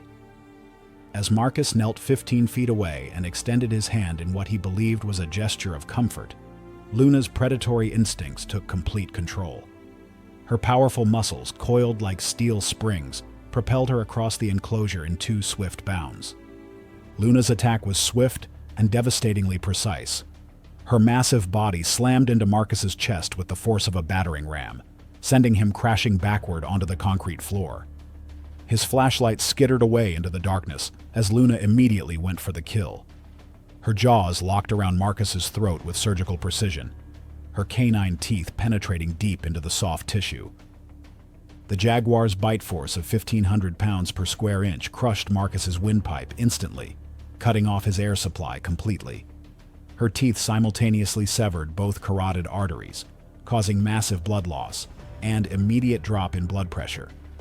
The combination of crushed airways and severed blood vessels caused Marcus to lose consciousness within 30 seconds. Luna maintained her throat grip for 3 full minutes, following her natural instinct to ensure prey was completely subdued before feeding. Once satisfied that Marcus was dead, she released her hold and began her feeding behavior. Starting with the soft tissue of his abdomen, her powerful jaws easily crushed through ribs to access internal organs. Her razor-sharp teeth made quick work of muscle and bone as she consumed her kill. Lisa discovered the horrific scene the following morning when she came to feed the animals. Luna sat calmly in the corner of her enclosure, methodically grooming blood from her paws and face. Marcus's partially consumed body lay in the center of the pen, a grim testament to the power of wild instincts. The incident sparked renewed calls for stricter regulations on exotic animal ownership in Texas. Marcus's family released a statement acknowledging the inherent dangers of keeping wild predators as pets, urging others to learn from their tragic loss. It was May 12, 2018 in Portland, Oregon. A cool, quiet morning settled over the second-floor apartment, but inside one unit, days of growing tension were aligning toward a sudden, unnoticed breaking point. Lena Ortiz, 32, worked as a freelance graphic designer from home. Her schedule shifted constantly, and the irregular hours often kept her awake long past midnight, leaving her mornings slow and quiet. She lived with her Bengal cat, Milo, who she had adopted 3 years earlier when a previous owner surrendered him due to his energy level. Lena enjoyed the structure of caring for him, and despite the challenges of owning a high-drive hybrid breed, she believed she understood his moods well enough to manage him safely. Her work required long stretches at her desk, and she often reassured herself that Milo's pacing and occasional agitation were just part of his temperament, not signs of a deeper issue. The apartment overlooked an alley with a small feral cat colony, which kept Milo on edge.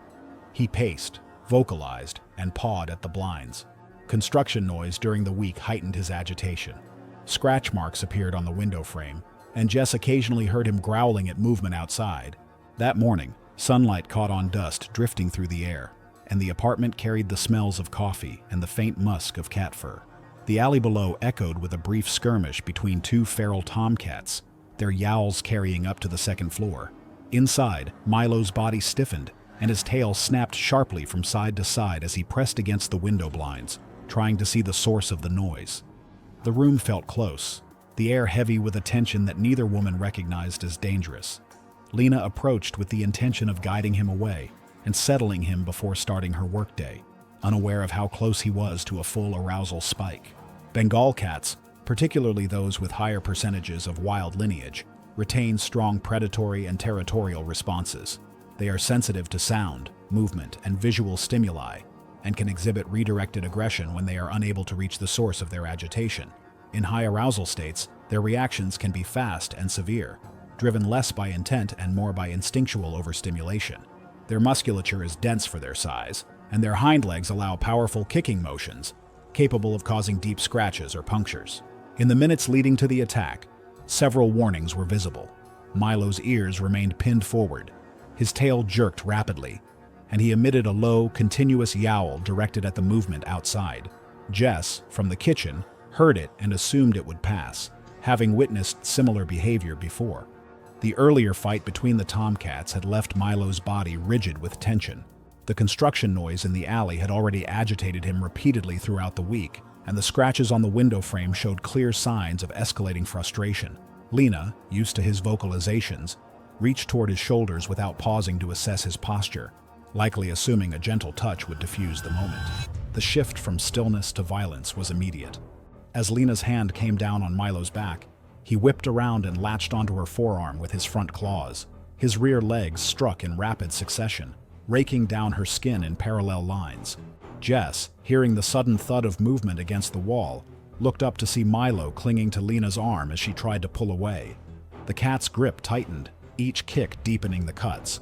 When Lena attempted to stand, Milo climbed upward, using her shirt for traction, and targeted her cheek and scalp with fast, repeated bites. Jess crossed the room with a blanket, trying to create a barrier, but Milo struck out as she reached forward, leaving a jagged mark across her wrist. The attack continued for several seconds more, before Jess managed to wrap the blanket around Milo's torso, creating just enough separation for Lena to pull back. Milo thrashed briefly inside the fabric before Jess carried him to the bathroom and shut the door, isolating him from further contact. Blood droplets trailed from the living room to the hallway, marking the short but severe struggle. The apartment fell silent, broken only by Lena's unsteady breathing. The attack had lasted less than a minute, but the injuries were substantial. Puncture wounds ran across her cheek and near her eyelid, and deep scratches lined her forearm. Jess called emergency services, and paramedics arrived to treat the wounds before transporting Lena for further evaluation. Milo remained confined, the bathroom door reinforced with a towel beneath the gap to prevent escape. Lena survived the incident, but required microsuturing around the eyelid and follow-up care to monitor for infection. Animal Control conducted a mandatory 10-day observation period for Milo, ultimately determining that the attack stemmed from redirected aggression rather than inherent viciousness. They did not seize him permanently, but noted the incident in their internal records. The case received almost no public attention, appearing only as a small item in a neighborhood bulletin describing an indoor pet aggression call. Jess moved out 2 months later, saying the incident changed how she viewed high-drive cats in small spaces. By autumn, the apartment was repainted and re-leased, the scratched window frame the only trace of how quickly a routine morning had turned violent. It was July 4th, 2016, and the sprawling backyard of Randy Kowalski's modest ranch house in Zanesville, Ohio, buzzed with the excitement of the annual 4th of July family barbecue. Red, white, and blue decorations hung from the covered patio, while the smell of grilling burgers and hot dogs filled the warm summer air. 15 family members had gathered for the traditional celebration, including Randy's 2 teenage sons, his elderly parents, and several young cousins who ran around the yard with sparklers as the sun began to set over the rural property. At 43, Randy was a long-haul truck driver who had spent most of his adult life on the road, hauling freight across the Midwest to support his family after his divorce 3 years earlier. His love for exotic animals had started innocently enough with a few snakes and lizards, but had escalated dramatically when he purchased Saber, a 400-pound Bengal tiger, from a private breeder using money from a workers' compensation settlement. Randy had convinced himself that his bond with the massive cat made him special, often bragging to neighbors and coworkers about his unique pet that lived in the reinforced enclosure he had built behind his garage. Randy had been keeping the tiger illegally for 18 months, operating under constant threat of discovery by local authorities who had dramatically increased exotic animal enforcement following Ohio's 2011 Zanesville incident. Multiple neighbor complaints had already triggered 2 investigations, but Randy had managed to temporarily relocate Saber during inspections. Bengal tigers are among the world's most powerful predators, with adult males weighing up to 500 pounds and possessing the strength to kill prey much larger than themselves. These magnificent cats are solitary, territorial animals with razor-sharp claws that can grow up to 4 inches long and jaws capable of delivering a bite force exceeding 1,000 pounds per square inch. Despite being raised in captivity, tigers retain all their wild instincts and can become extremely aggressive when stressed, threatened, or exposed to loud noises and unfamiliar situations. Randy had been drinking beer steadily throughout the afternoon, his judgment increasingly impaired as he entertained his visiting brother-in-law with stories of his adventures with Saber. The distant sound of fireworks from neighboring properties had been making the tiger increasingly agitated, his pacing more intense, and his vocalizations more frequent as the evening progressed. Randy's family members had noticed Saber's restless behavior, but Randy dismissed their concerns with the overconfidence that alcohol and familiarity had bred over the years. As the barbecue wound down and darkness began to fall, Randy's brother-in-law expressed skepticism about Randy's claims of having a special relationship with the dangerous predator. The challenge to his credibility, combined with his intoxicated state, prompted Randy to announce that he would demonstrate his bond with Saber by entering the enclosure and interacting with the tiger directly. The attack came without warning as Randy stumbled deeper into the enclosure, his unsteady gait and strong scent of alcohol triggering Saber's predatory instincts. The massive tiger launched himself at Randy with explosive power, his 400-pound frame covering the distance between them in a single bound. Randy had no time to react as Saber's massive paws struck his chest, driving him backward onto the concrete floor with bone-crushing force. Saber's razor-sharp claws raked across Randy's torso, each swipe opening deep gashes that severed muscles and arteries while his powerful jaws clamped down on Randy's neck and throat. The tiger's 4-inch canine teeth punctured through vital structures in Randy's neck as his body convulsed under the tremendous pressure. Blood poured from the massive neck wounds as Saber maintained his crushing grip, the tiger's powerful jaw muscles compressing Randy's windpipe and severing major arteries with devastating efficiency. The horrified family members screamed and threw barbecue tools and lawn chairs at the enclosure, but their desperate attempts to distract Saber only seemed to intensify his aggressive behavior. Randy's teenage sons recorded the attack on their phones before the shock overwhelmed them, their footage later becoming crucial evidence in the investigation. Police officers arrived within 15 minutes of the first 911 call, but Saber remained aggressive and protective of his kill, forcing them to shoot the tiger multiple times before they could safely enter the enclosure. Randy was pronounced dead at the scene, his massive injuries making any medical intervention impossible. The traumatic incident left his entire extended family requiring psychological counseling, with several relatives developing lasting PTSD from witnessing the brutal attack. The investigation revealed that Randy had been keeping Saber illegally, violating multiple state and local ordinances regarding exotic animal ownership that had been significantly strengthened following the 2011 Zanesville exotic animal tragedy.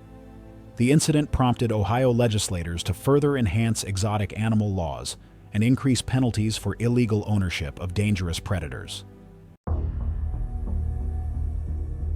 It was October 19, 2017, when a bond forged over decades would shatter in moments of uncontrolled violence on a rural property in Travis County, Texas. The sprawling acreage sat isolated among rolling hills and dense oak groves, far from the scrutiny of neighbors or authorities. The property had served as both home and sanctuary for an unusual family arrangement that defied nature's boundaries. On this crisp autumn morning, the peaceful silence would be broken by sounds that would haunt investigators for years to come. Roderick Pants, a 55-year-old former animal transport worker, had spent his career moving exotic creatures across state lines for zoos, circuses, and private collectors. His experience with dangerous animals had given him confidence that would prove tragically misplaced. Years earlier, he had acquired an infant chimpanzee through illegal channels, raising the animal inside his home like a human child. What began as an act of compassion had evolved into a dangerous delusion about the nature of wild animals. The chimpanzee had grown from a playful infant into a mature male weighing over 130 pounds. For years, the animal had lived without proper containment, roaming freely through the house and property. Pants had never installed safety barriers, containment rooms, or emergency protocols. His feeding routines had become increasingly inconsistent, creating unpredictable stress for an animal whose natural behaviors were being constantly suppressed. The chimpanzee's strength had grown exponentially with age, but Pants continued to treat the powerful primate as if it were still the helpless infant. On that October morning, Pants was engaged in his usual routine of cleaning and food preparation celebration when the animal's behavior began to shift. The chimpanzee had been waiting for its morning meal, but delays in the feeding schedule had created mounting tension. The animal's body language showed signs of agitation that Pants either failed to recognize or chose to ignore. Chimpanzees are among the most powerful primates on Earth, possessing strength that exceeds human capability through superior leverage and muscle density. An adult male's pulling strength can be nearly twice that of a human of similar weight, with muscle structure evolved for life in the forest canopy. Their arms are particularly powerful, capable of generating tremendous force when swinging through trees or defending territory. Chimpanzees possess large canine teeth designed for both feeding and combat, and their hands provide devastating gripping strength. In the wild, chimpanzees live in complex social hierarchies, maintained through displays of dominance and submission. When these natural behaviors are suppressed through captivity, the resulting psychological stress can trigger explosive violence. Male chimpanzees are particularly territorial and aggressive, especially when their routine is disrupted. Their attacks are chaotic and prolonged, repeatedly targeting vulnerable areas like faces, hands, and genitals without restraint. Pants made his fatal mistake when the chimpanzee became aggressive during the feeding delay, and he attempted to physically restrain the animal. Rather than retreating to safety, he tried to grab the chimpanzee by the arms as he had done countless times before. But this time, the animal's tolerance had reached its breaking point. The chimpanzee's response was immediate and devastating. The powerful primate overpowered Pants instantly, its superior strength making resistance futile. The chimpanzee seized Pants's arms and dragged him violently to the floor, then pinned him with crushing force. The impact caused immediate trauma to Pants's head and upper body, but the attack was far from over. Using its powerful grip, the chimpanzee held Pants down while continuing its assault with relentless aggression. The animal maintained its grip on Pants, applying crushing pressure to his arms and shoulders while preventing escape. The chimpanzee then began targeting Pants's extremities and face with its formidable canine teeth. Multiple deep bite wounds to his hands and forearms severed tendons and caused severe tissue damage. The primate's instincts drove it to attack the most vulnerable areas, focusing on Pants's face and hands with terrifying precision. The chimpanzee's teeth tore into facial tissue and scalp, creating multiple traumatic injuries.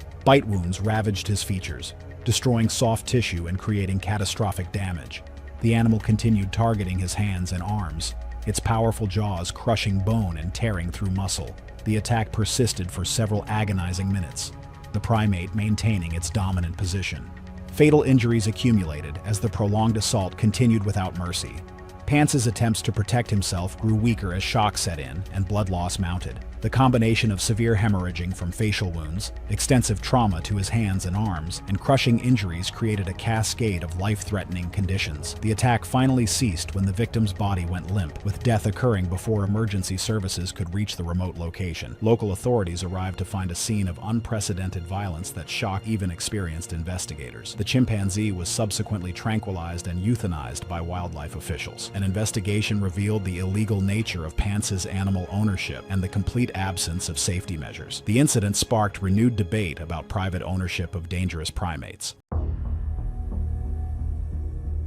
It was January 8, 2016, in the windswept landscape of County Mayo, Ireland. Winter had settled heavily over the western coastline, where ancient stone walls divided emerald fields stretching toward the Atlantic Ocean. The countryside was dotted with small family farms that had operated for generations, their weathered buildings standing against constant winds. Tabit Fane had called this rugged corner of Ireland home for all of his 62 years. His small farm consisted of rolling pastures, a traditional stone barn, and various outbuildings housing his modest operation. For decades, he had maintained a flock of sheep and goats, selling wool and meat to local markets. The farm was entirely legal and well-maintained, with proper fencing and shelter. Tabit took pride in his livestock, knowing each animal by sight and temperament. However, one member of his flock had become increasingly problematic over the past year. His breeding ram was a powerful male that had served the farm well for several seasons, siring healthy offspring. But as winter breeding season approached, the animal's behavior had grown more aggressive and unpredictable. The previous year, there had been incidents where the ram charged at fences and showed hostility during routine care. Family members who helped with farm duties had suggested replacing the aggressive ram with a younger, more manageable animal. They worried about Tabit's safety, especially given his advancing age. But Tabit was reluctant to part with an animal that had been so productive. The barn was a traditional Irish stone structure with concrete floors and wooden stalls. The ram was housed in a separate pen during breeding season to control mating and prevent fights. On cold January nights, Tabit would make late evening rounds to ensure all animals had adequate feed. As darkness enveloped County Mayo that night, Tabbitt made his way to the barn carrying feed buckets and hay. The wind howled through gaps in the stone walls, and the temperature had dropped well below freezing. A thin layer of frost had begun forming along the barn doorway and across the packed yard outside. He had no way of knowing this routine feeding would trigger a violent encounter. Rams are among the most dangerous animals found on traditional farms. Adult breeding males can weigh over 300 pounds and possess incredibly powerful neck muscles designed for head-to-head combat during mating competitions. Their skulls are reinforced with thick bone built to withstand heavy impacts. During breeding season, rams experience massive hormonal changes that increase aggression and territorial behavior. Testosterone levels surge, transforming normally manageable animals into volatile creatures. They become hypervigilant to perceive threats and may attack anything they view as competition. A ram's primary weapon is its charging attack. They can reach speeds of roughly 15 to 20 miles per hour, building dangerous momentum before impact, enough force to break ribs or knock a person unconscious. Their attacking strategy involves backing up to create distance, then launching forward with heads lowered and skulls aimed squarely at a target. Tabbitt's fatal mistake occurred when he entered the ram's enclosure alone and turned his back to the animal while carrying feed, presenting himself as an easy target during peak breeding aggression.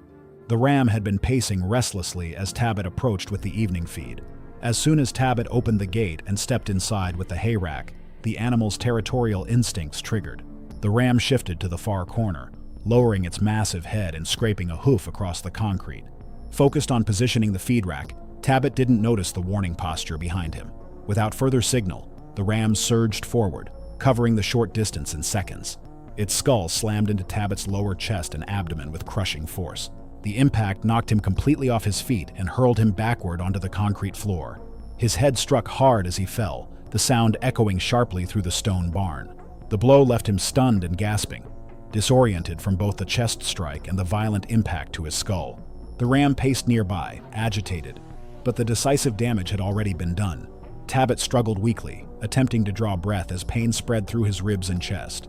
The fall had likely fractured ribs and caused internal bleeding, while the head impact left him unable to regain his footing or call for help in the empty barn. Within minutes, his breathing became shallow and irregular.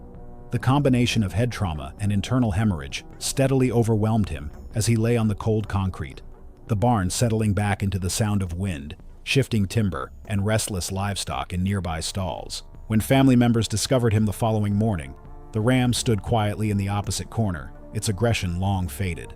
The barn door creaked in the morning wind as they stepped inside, immediately sensing something was wrong. Tabbitt lay motionless near the pen entrance, the aftermath of the encounter stark in the pale winter light filtering through narrow windows. An investigation followed into the farming accident. Local veterinarians examined the ram and confirmed it had displayed heightened but not abnormal breeding season aggression. Investigators also noted that entering a ram enclosure alone during breeding season carried well-known risks among experienced farmers. The animal was later euthanized as a precaution. The coroner's report listed the cause of death as blunt force trauma, resulting in head injury and internal bleeding consistent with a ram charge and fall. Local farming communities discussed the incident extensively, with many farmers quietly acknowledging how easily routine chores could turn dangerous without warning. It was June 25, 2013, and the backyard of construction contractor Carlos Mendez's suburban Florida home was transformed into a tropical paradise for his annual pool party. The spacious property featured a kidney-shaped swimming pool surrounded by palm trees and tiki torches, while 12 guests enjoyed barbecue and cocktails in the warm evening air. But the real attraction wasn't the food or drinks. It was Serpentina, a 200-pound Burmese python that Carlos regularly brought to social gatherings as his ultimate conversation starter. At 38, Carlos had built a successful construction business through hard work and an appetite for attention that extended to his choice of pets. He had owned Serpentina for 6 years, treating the massive snake like a living accessory that never failed to impress friends and clients. Carlos regularly draped the 16-foot python around his shoulders at parties, believing that his bond with the apex predator demonstrated his fearlessness and made him unforgettable to potential business contacts. Carlos's relationship with Serpentina had become legendary among his social circle. He often brought the massive snake to pool parties and barbecues, allowing guests to touch her scales and pose for photos. Carlos took pride in his ability to handle one of the world's largest constrictors, dismissing concerns from friends who worried about the snake's size and strength. Burmese pythons are among the world's largest snakes, capable of reaching lengths over 20 feet and weights exceeding 250 pounds. They're powerful constrictors that kill their prey by wrapping their muscular bodies around victims and squeezing with tremendous force, up to 90 pounds of pressure per square inch. These snakes are ambush predators with excellent swimming abilities, and they can remain submerged for up to 20 minutes while hunting. When stressed or threatened, Burmese pythons become extremely dangerous, using their incredible strength to defend themselves against any perceived threat. That evening, Carlos had been drinking and entertaining his guests with stories of his adventures with Serpentina. As the party progressed, several guests requested a demonstration of his famous snake handling skills. Carlos decided to take the spectacle to the next level by bringing Serpentina into the pool, planning to swim with the massive python while his impressed guests watched from the deck. The 12 party guests gathered around the pool's edge, phones ready to capture what they expected to be an impressive but harmless display. Carlos entered the shallow end of the pool carrying Serpentina, her massive body draped across his shoulders and arms. The snake appeared calm initially, but the combination of water, noise, and unfamiliar environment began to stress her beyond her tolerance level. Serpentina's constriction response was swift and methodical. Feeling threatened and disoriented by the water and crowd, the 200-pound python began wrapping her powerful coils around Carlos's torso and neck. What started as normal positioning quickly became a deadly embrace, as Serpentina's stress-triggered constricting instincts took over completely. Carlos's initial laughter turned to concern, then panic, as Serpentina's coils tightened around his chest and throat. The massive snake's body worked with mechanical precision, each loop finding purchase around Carlos's ribcage and neck, while her incredible strength began compressing his vital organs. Carlos tried to unwrap the snake's coils, but 200 pounds of muscle was far beyond his ability to control. The horrified party guests watched as Carlos's face began turning red, then blue, as Serpentina's coils cut off his air supply. The python's grip tightened with each breath Carlos tried to take, her muscles responding to his struggles with increased pressure. Carlos's desperate attempts to reach the pool's edge were hampered by the snake's weight and the water's resistance.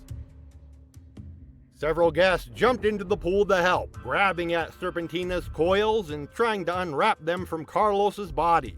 But the python's grip was far too strong for multiple people to overcome, and their efforts only seemed to make her constrict harder.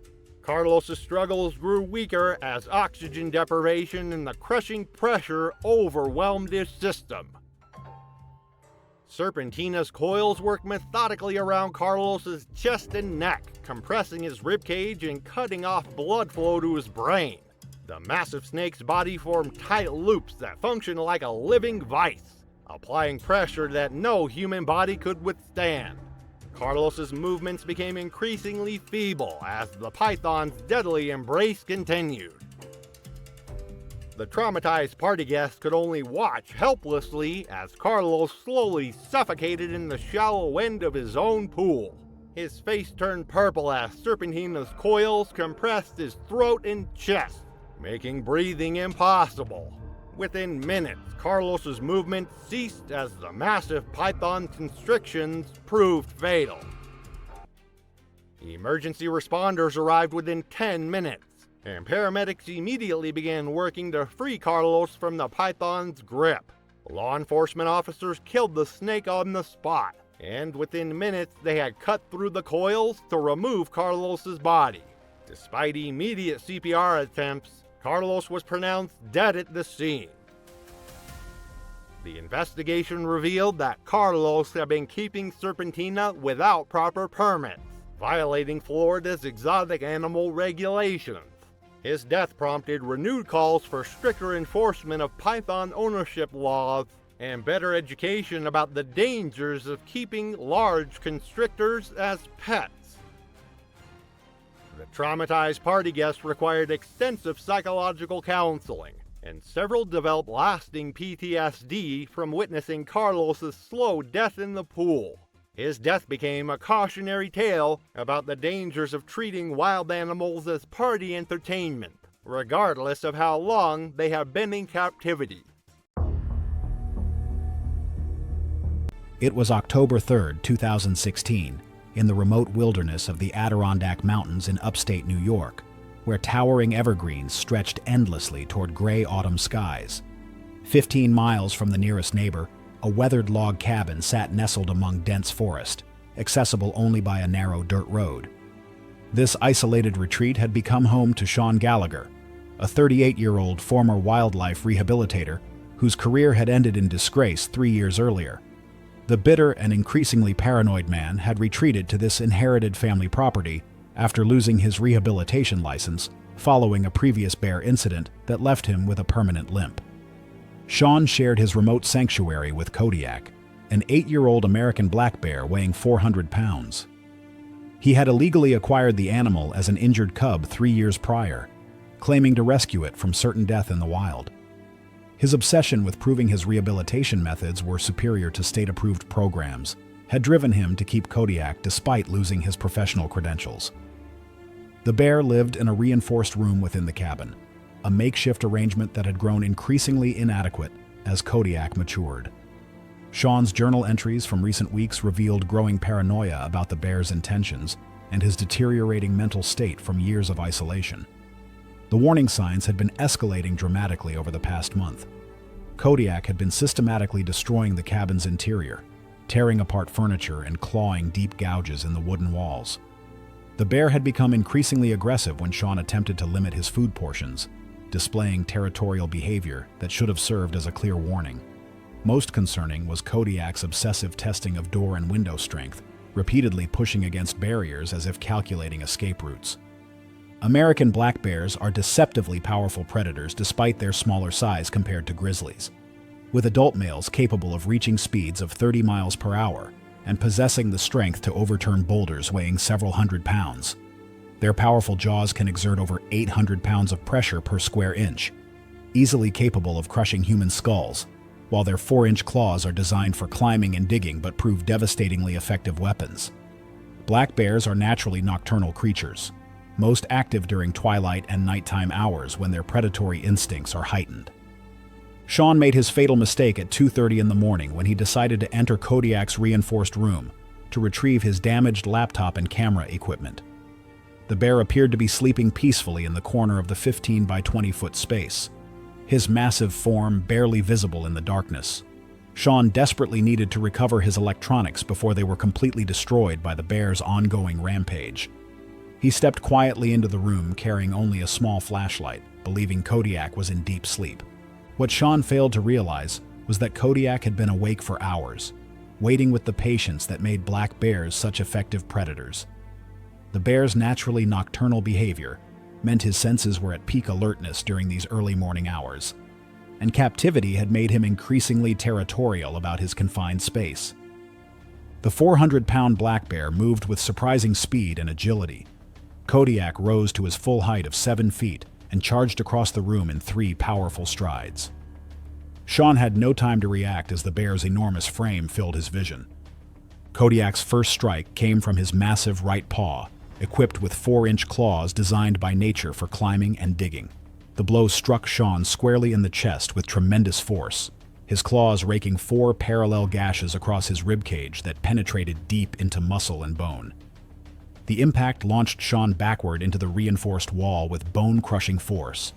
Before Sean could even attempt to defend himself, Kodiak pressed his attack with methodical efficiency.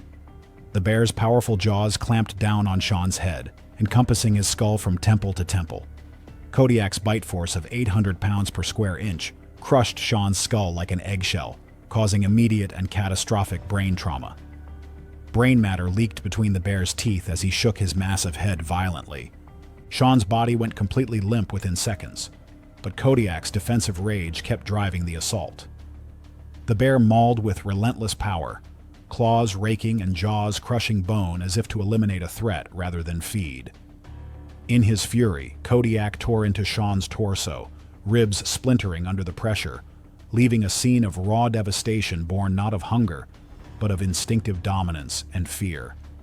The attack continued for 15 minutes before Kodiak finally retreated to his corner, leaving Sean's partially consumed remains scattered across the wooden floor. The bear sat calmly, grooming blood from its claws and muzzle. Sean's body was discovered 3 days later when concerned neighbors noticed smoke was no longer rising from the cabin's chimney. Local authorities launched an immediate investigation into the illegal possession of the black bear, while wildlife officials worked to safely tranquilize and relocate Kodiak to a proper sanctuary. It was November 14, 2015, in Tampa, Florida. The house appeared calm from the outside, but inside, rising tension and repeated arguments were quietly pushing a sensitive household pet toward an unseen breaking point. Trevor Marsh, 27, worked long shifts in a hands-on maintenance job, often returning home drained and irritable. He had moved in with his sister Marcy, 25, only 6 months earlier to save money during his training period, fully intending it to be temporary. Their arrangement worked on the surface, shared rent, shared chores, but underlying frustrations simmered as bills fluctuated and schedules clashed. Marcy's green-winged macaw, Rico, was part of the house long before Trevor arrived. The bird occupied a large corner perch in the living room, a space Trevor had to cross repeatedly each day. He tried to keep his movements controlled, but his natural pace, quick, purposeful steps, sometimes startled the macaw, causing sharp vocalizations that only added to household strain. Marcy, who worked in a small dental office nearby, had raised Rico for nearly 15 years.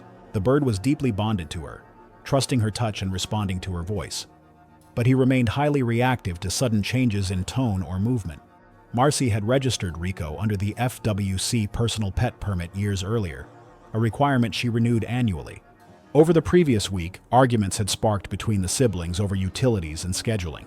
Each time a voice rose above normal conversation levels, Rico responded with wing flaring or loud squawks. Marcy noticed the behavior but interpreted it as typical macaw sensitivity. The landlord, who lived in the adjacent unit and often overheard household noise, had knocked twice in recent days to ask if everything was all right, but nothing seemed serious enough to warrant concern. The living room was small, with a couch along one wall, and Rico's perch by the window. Warm air carried faint bird dander and pine shavings despite the air conditioner. Outside, humidity pressed inward. Trevor moved through the tight space quickly while Rico shifted on his perch, feathers lifted in mild agitation. Green-winged macaws are large parrots with strong beaks capable of cracking nuts and exerting significant pressure when alarmed. Their instinctive responses rely heavily on environmental cues, changes in volume, body language, or sudden motion. When startled or overstimulated, they may launch from their perch and use a defensive bite to anchor themselves. While not inherently aggressive, their size and strength mean a fearful reaction can result in serious injury. Rico's long-term bond with Marcy made him predictable with her, but less so with fast movement or unfamiliar body cues from others. Warnings had accumulated quietly over the prior days. Rico had begun flaring his wings more frequently, especially when voices escalated. He retreated deeper into his perch when Trevor passed through the room too quickly, often raising his head feathers in a display of uncertainty. Earlier that afternoon, while the siblings exchanged tense words over a miscalculated bill, the bird shifted repeatedly, his tail feathers flicking against the metal bar. The landlord paused on his porch when he heard the argument rise, though he didn't intervene. As the discussion grew sharper, Trevor stepped through the living room toward the kitchen, his tone shifting abruptly. That change, sharp, loud, and unexpected, was the final trigger for Rico's startled response. As Trevor moved past the perch, Rico launched into the air with a rapid beat of wings. The motion was sudden and direct, a flight path angled upward before dipping toward Trevor's face. Marcy saw the arc clearly. Rico's wings flared wide, his body leaning forward as he latched onto the soft tissue just beneath Trevor's left eye. Trevor stumbled, grabbing the side of the cage to steady himself as the macaw clamped down in a defensive grip. The pressure of the beak, designed to break shells and hard surfaces, drove sharply into the skin around the eye, causing immediate bleeding. Trevor attempted to pull back, but Rico held firm, his talons hooking lightly into Trevor's shoulder for balance. Marcy rushed forward with a towel, hesitating for a moment as she tried to avoid injuring the bird. Her indecision allowed the struggle to continue several seconds longer. Trevor's breathing grew uneven as he bent slightly, trying to reduce the angle of Rico's bite. His free hand remained braced on the cage, muscles tense. In the adjoining unit, the landlord heard the impact of the struggle and hurried through the shared entryway, entering the living room as Marcy finally wrapped the towel around the bird's body. Together, Marcy and the landlord secured the towel around Rico's wings and torso, easing pressure away from Trevor's face. With coordinated effort, they managed to detach the macaw's beak from the torn tissue beneath the eye. Rico, still wrapped, was placed inside a spare travel cage to prevent further agitation. Trevor sat against the couch armrest, holding a clean cloth over his eye while Marcy called emergency services. Paramedics arrived quickly, noting deep eyelid lacerations and corneal damage before transporting Trevor to the hospital, where specialists confirmed partial vision loss. Rico later underwent a behavioral assessment but stayed with Marcy under stricter guidelines. The incident remained private, mentioned only in a brief homeowner's memo.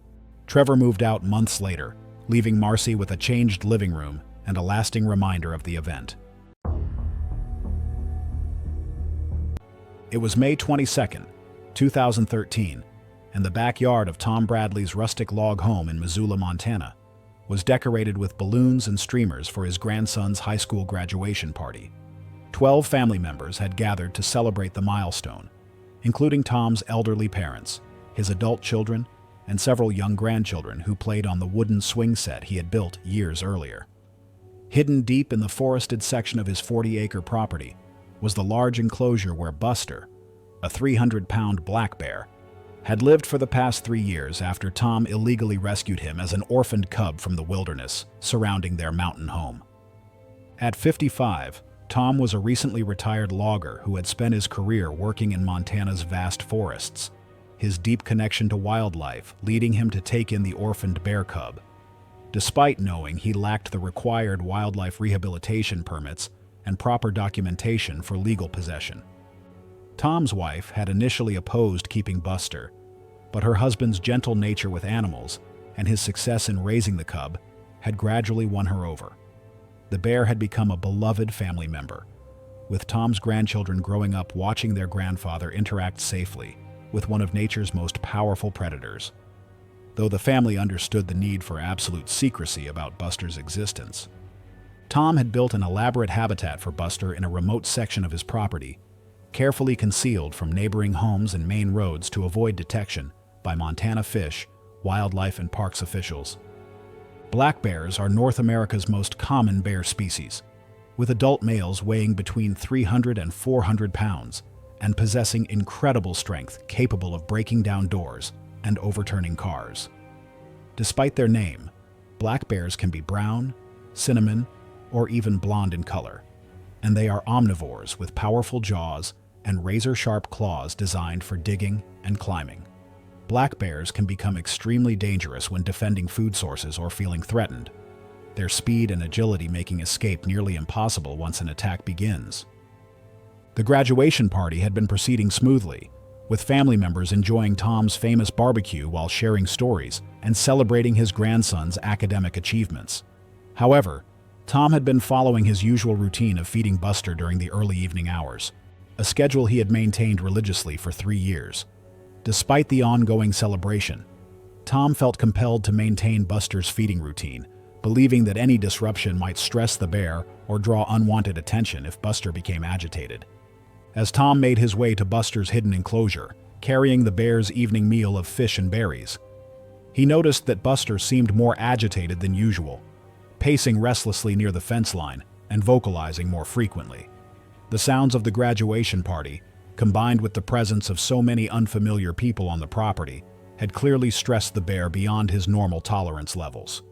Tom entered Buster's enclosure carrying the plate of food, his familiar presence initially seeming to calm the agitated bear who had been pacing near the fence line. However, Buster's behavior had been changing over the past several months as he reached full maturity, his natural instincts becoming stronger and his tolerance for human presence decreasing. The combination of territorial stress from the nearby celebration and his evolving wild nature had pushed Buster beyond his comfort zone. As Tom approached with the food, Buster's demeanor suddenly shifted from cautious interest to aggressive dominance, his natural instincts overriding 3 years of human conditioning. The 300-pound bear charged Tom with explosive speed, his powerful frame covering the distance between them in seconds, while his massive paws struck Tom's chest with bone-crushing force. Tom dropped the plate of food as Buster's claws raked across his torso, opening deep gashes that severed muscles and arteries while his powerful jaws delivered devastating bites to Tom's head and shoulders. Buster's powerful jaws delivered deep bites to Tom's neck and head, while his claws continued to rake across his victim's body, tearing flesh and opening massive wounds that caused catastrophic bleeding. The bear's powerful swiping motions with his claws created devastating lacerations across Tom's torso and limbs. Tom's movements ceased within the first few minutes of the attack, as massive blood loss overwhelmed his system. Emergency responders arrived within 15 minutes of the first 911 call, but Buster's continued aggression made any rescue attempt impossible. The bear was shot multiple times after refusing to retreat from Tom's body, his death devastating Tom's wife, who had considered Buster part of their family for 3 years. Tom was pronounced dead at the scene, his massive injuries from deep bites, tearing, and catastrophic bleeding making any medical intervention impossible, even if help had arrived immediately. The incident shocked Montana's wildlife community and prompted discussions about the ethics and safety of illegally keeping wild animals, regardless of how young they were when acquired. Tom's death led to stricter enforcement of wildlife regulations and served as a tragic reminder that wild animals can never be fully domesticated, no matter how much love and care they receive from human caretakers. It was May 3rd, 2015, when what should have been a joyful family celebration turned into an unthinkable nightmare in the suburban community of Homestead, Florida. The modest residential property sat nestled among palm trees and tropical vegetation, its backyard concealing a secret that would soon claim a life. Behind the house, a concrete pool enclosure housed an illegal resident that most neighbors never suspected existed. The warm Florida afternoon had drawn family members together for a small daytime gathering, but the festivities would end in tragedy. Vanna Cleet, a 36-year-old event coordinator, had built her career around creating memorable experiences for others. Her attention to detail and organizational skills made her sought after in the private event industry, where she orchestrated everything from intimate dinner parties to elaborate corporate functions. But Vanna harbored a dangerous fascination that extended far beyond her professional life. Hidden in her backyard was a 10-foot American alligator that she had raised from a tiny hatchling, keeping the massive reptile in complete violation of state and federal laws. The concrete enclosure that housed her alligator was a makeshift affair, lacking the sophisticated barriers and safety measures required for containing such a dangerous predator. Most critically, the structure had no locking overhead barrier, leaving the top completely open. For years, Vanna had maintained this illegal setup, hand-feeding the growing reptile and conditioning it to associate human presence with food. This practice had created a deadly familiarity between predator and caretaker. As family members gathered for the celebration, the alligator remained in its concrete pool, partially submerged and seemingly docile. The reptile had grown accustomed to the sounds and movements of people around its enclosure, but this familiarity masked the inherent danger that lurked beneath the surface. American alligators are among North America's most formidable predators, perfectly evolved for aquatic ambush hunting. These ancient reptiles can grow up to 14 feet in length and weigh over 1,000 pounds, with bite forces exceeding 2,980 pounds per square inch. Their powerful jaws contain 74 to 80 razor-sharp teeth designed to grip and tear flesh. Alligators are deceptively fast, capable of explosive bursts of speed both in water and on land. When conditioned through regular feeding, alligators lose their natural wariness and begin to associate humans with food sources. This behavioral modification transforms them from cautious predators into aggressive opportunists, willing to attack anything they perceive as potential prey. Vanna made her fatal mistake when she noticed the alligator positioned near the edge of the enclosure and decided to reposition the animal using a long pole. Rather than maintaining safe distance from outside the pool, she stepped onto the submerged ledge just inside the pool's edge to get better leverage. The knee-deep water lapped around her legs as she extended the pole toward the reptile. The alligator remained motionless, its body partially submerged with only its eyes and nostrils visible above the waterline. As Vanna moved closer with the pole extended, the alligator's predatory instincts triggered. The massive reptile exploded from its stationary position with shocking speed, its powerful tail propelling it forward through the water. The alligator's jaws opened wide, revealing rows of conical teeth as it lunged directly at Vanna. The attack happened so quickly that she had no time to retreat. The alligator's jaws clamped down across Vanna's hip and thigh region, the most accessible target as she stood in the shallow water. The initial bite caused massive trauma, the teeth puncturing deep into muscle and bone. Following its instinctive hunting behavior, the reptile immediately initiated a death roll, using its powerful body to rotate rapidly in the water. The death roll served multiple deadly purposes. The violent spinning motion disoriented Vanna completely, making it impossible for her to maintain her bearings or attempt escape. The rotational force caused severe trauma and tearing injuries as the animal maintained its grip. Most critically, the death roll repeatedly forced Vanna underwater, preventing her from breathing. With each violent rotation, Vanna was driven beneath the surface, gasping desperately for air when her head briefly broke through between spins. Water rushed into her mouth and throat as she tried to breathe. She fought against the reptile's grip, her hands clawing at the water and the alligator's armored body, but the creature's power was overwhelming. For nearly 2 minutes, the sustained attack continued as Vanna's ability to resist gradually diminished. Oxygen deprivation and massive trauma took their toll with each passing second. Her movements became weaker, her struggles less coordinated. Finally, her body went limp in the reptile's jaws as she lost consciousness. Death occurred from the combination of massive internal bleeding, severe tissue damage, and drowning. State wildlife authorities launched an immediate investigation into the incident, focusing on the illegal possession of the alligator. The reptile was subsequently captured and euthanized by wildlife officials. It was August 5, 2016, when the scorching Texas heat bore down on a remote rural property outside Houston. The sprawling acreage, dotted with makeshift enclosures and rusted metal structures, belonged to Vince Fain, a 52-year-old scrap dealer who had turned his isolated land into something far more dangerous than a typical junkyard. Cicadas droned in the distance, and the smell of hot metal and dust hung in the air. Heat shimmered above the scrap piles, and the property lay still under the weight of the afternoon sun, broken only by the creak of loose metal swaying in the breeze, and the faint buzz of insects drifting across the dry fields. Among the twisted metal and abandoned machinery lived several exotic animals, including a magnificent yet deadly Bengal tiger that Fain had acquired years earlier through private exotic animal networks. Texas's lenient laws regarding big cat ownership had made this arrangement possible, though investigators would later question whether proper safety protocols were followed and whether registration requirements had been maintained. Records later showed gaps in inspection history and enclosure documentation, along with signs that some structural repairs had been done informally using salvaged yard materials. Older weld seams appeared uneven, suggesting quick fixes rather than professional reinforcement. The property's isolation meant any emergency response would take precious time to arrive, a factor that would prove catastrophic on this sweltering afternoon. The nearest neighbors were separated by wide stretches of land, and passing traffic on the distant road was rare enough that loud noises often carried across the open fields. Fain had been feeding his animals for years, developing what he believed was a routine understanding with the predators under his care. The Bengal tiger, a male weighing roughly 450 pounds of muscle and instinct, had shown increased food anticipation in recent months, pacing restlessly in its steel bar enclosure as feeding time approached. Its tail flicked sharply, and low chuffing sounds occasionally escaped its throat whenever Fain appeared. The worn dirt along the inside fence showed how often it followed this same restless path. Tigers are apex predators capable of delivering bite forces approaching 1,000 pounds per square inch, with razor-sharp claws reaching around 3 inches long.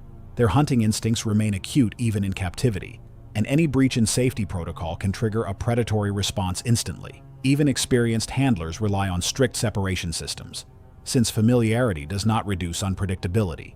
As the late afternoon sun cast long shadows across the property, Fain approached the enclosure, carrying chunks of raw meat for the daily feeding. The enclosure featured a sliding feeding gate system, designed to keep handlers safe during meals. But on this day, a fatal lapse in judgment would prove deadly. The tiger's pacing tightened into shorter, focused movements as Fane stepped closer, its gaze locked on the food. Fane opened the outer feeding access while failing to ensure the inner safety gate was fully secured. He placed his arm and upper body within striking distance of the predator, close to a section of bars where spacing had widened over time from wear, weather exposure, and poor maintenance. The compromised section sat slightly bowed outward, subtle enough to escape notice but wide enough to present serious danger. The moment he pushed the meat through the slot, the tiger reacted instantly. With explosive speed, the big cat lunged forward, its massive jaws clamping down on Fane's forearm with crushing force. The tiger's powerful neck muscles engaged as it pulled with its body weight, dragging Fane's arm through the wide gap and slamming his torso against the enclosure. Unable to release its grip, the tiger began the violent head-shaking motion big cats use to subdue prey, causing catastrophic damage to his arm and shoulder. The bars rattled sharply with each impact, echoing across the silent property. The bite tore through muscle and severed major arteries, triggering rapid, severe blood loss.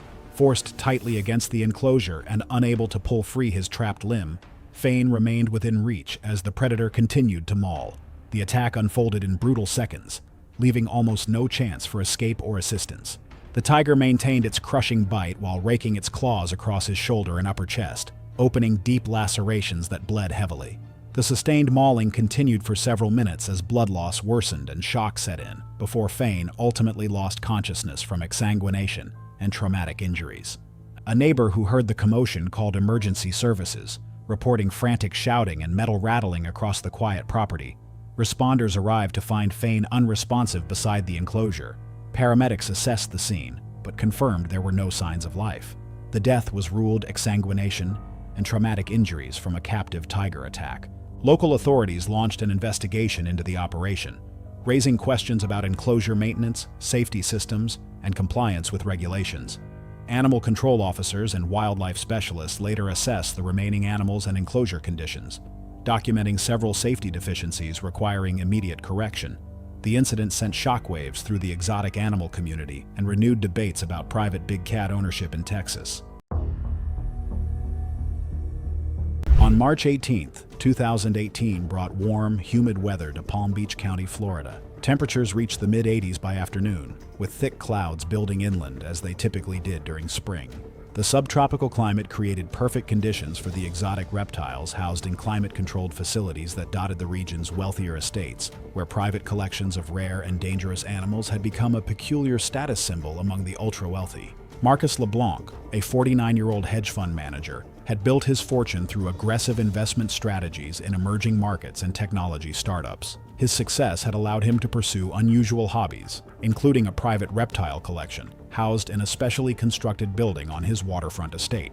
The facility featured individual climate zones, automated monitoring systems, and security measures that rivaled those of professional zoological institutions. LeBlanc had been collecting exotic reptiles for nearly 15 years, gradually acquiring more dangerous specimens as his expertise grew.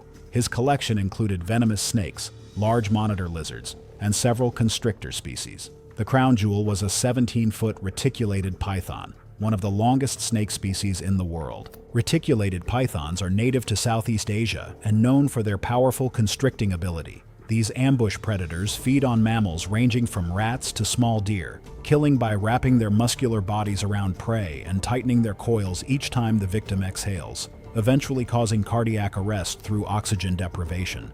LeBlanc typically employed professional handlers during feeding sessions for his largest snakes. The protocols required 2 people to be present whenever the reticulated python was fed, one managing the snake, the other presenting food using long tongs. On the evening of March 18th, LeBlanc arrived at his reptile facility after the handlers had left for the day. Delayed by a business meeting, he had missed the scheduled feeding time. Rather than waiting until the next day, LeBlanc decided to feed the snake himself. He entered the python's enclosure, a large custom-built space with reinforced glass walls and a secure locking mechanism.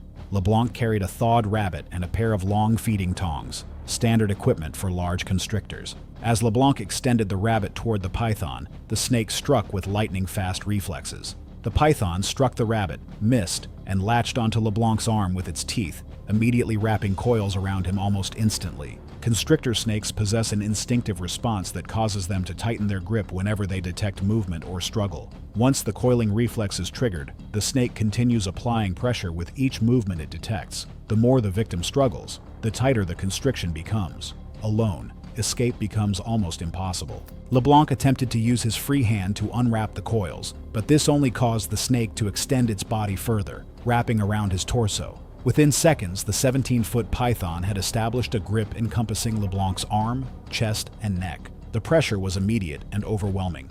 LeBlanc's ribs began to compress, making it difficult to draw breath. He attempted to reach the emergency call button near the enclosure entrance, but the python's weight and constricting force made movement nearly impossible. As his struggles weakened, the python continued to tighten. The snake was simply following millions of years of evolutionary programming, responding to the heat and movement of what it perceived as prey. Each shallow breath LeBlanc managed allowed the coils to tighten further, leaving less room on the next attempt. LeBlanc lost consciousness within approximately 4 minutes.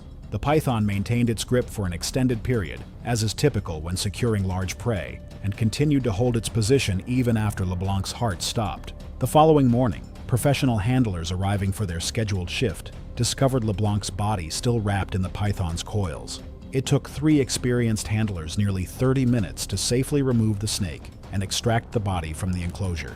The medical examination confirmed death by asphyxiation due to thoracic compression, with multiple rib fractures and severe internal injuries consistent with constrictor attack. The timeline suggested LeBlanc had been dead for approximately 10 to 12 hours. The investigation found that LeBlanc had violated his own safety protocols by entering the enclosure alone. Security camera footage confirmed no one else had been present during the incident. The reticulated python was seized by wildlife authorities and relocated to a licensed reptile sanctuary. LeBlanc's entire collection was evaluated, and several specimens were found to be held in violation of local exotic animal regulations. The collection was dispersed among licensed facilities and educational institutions.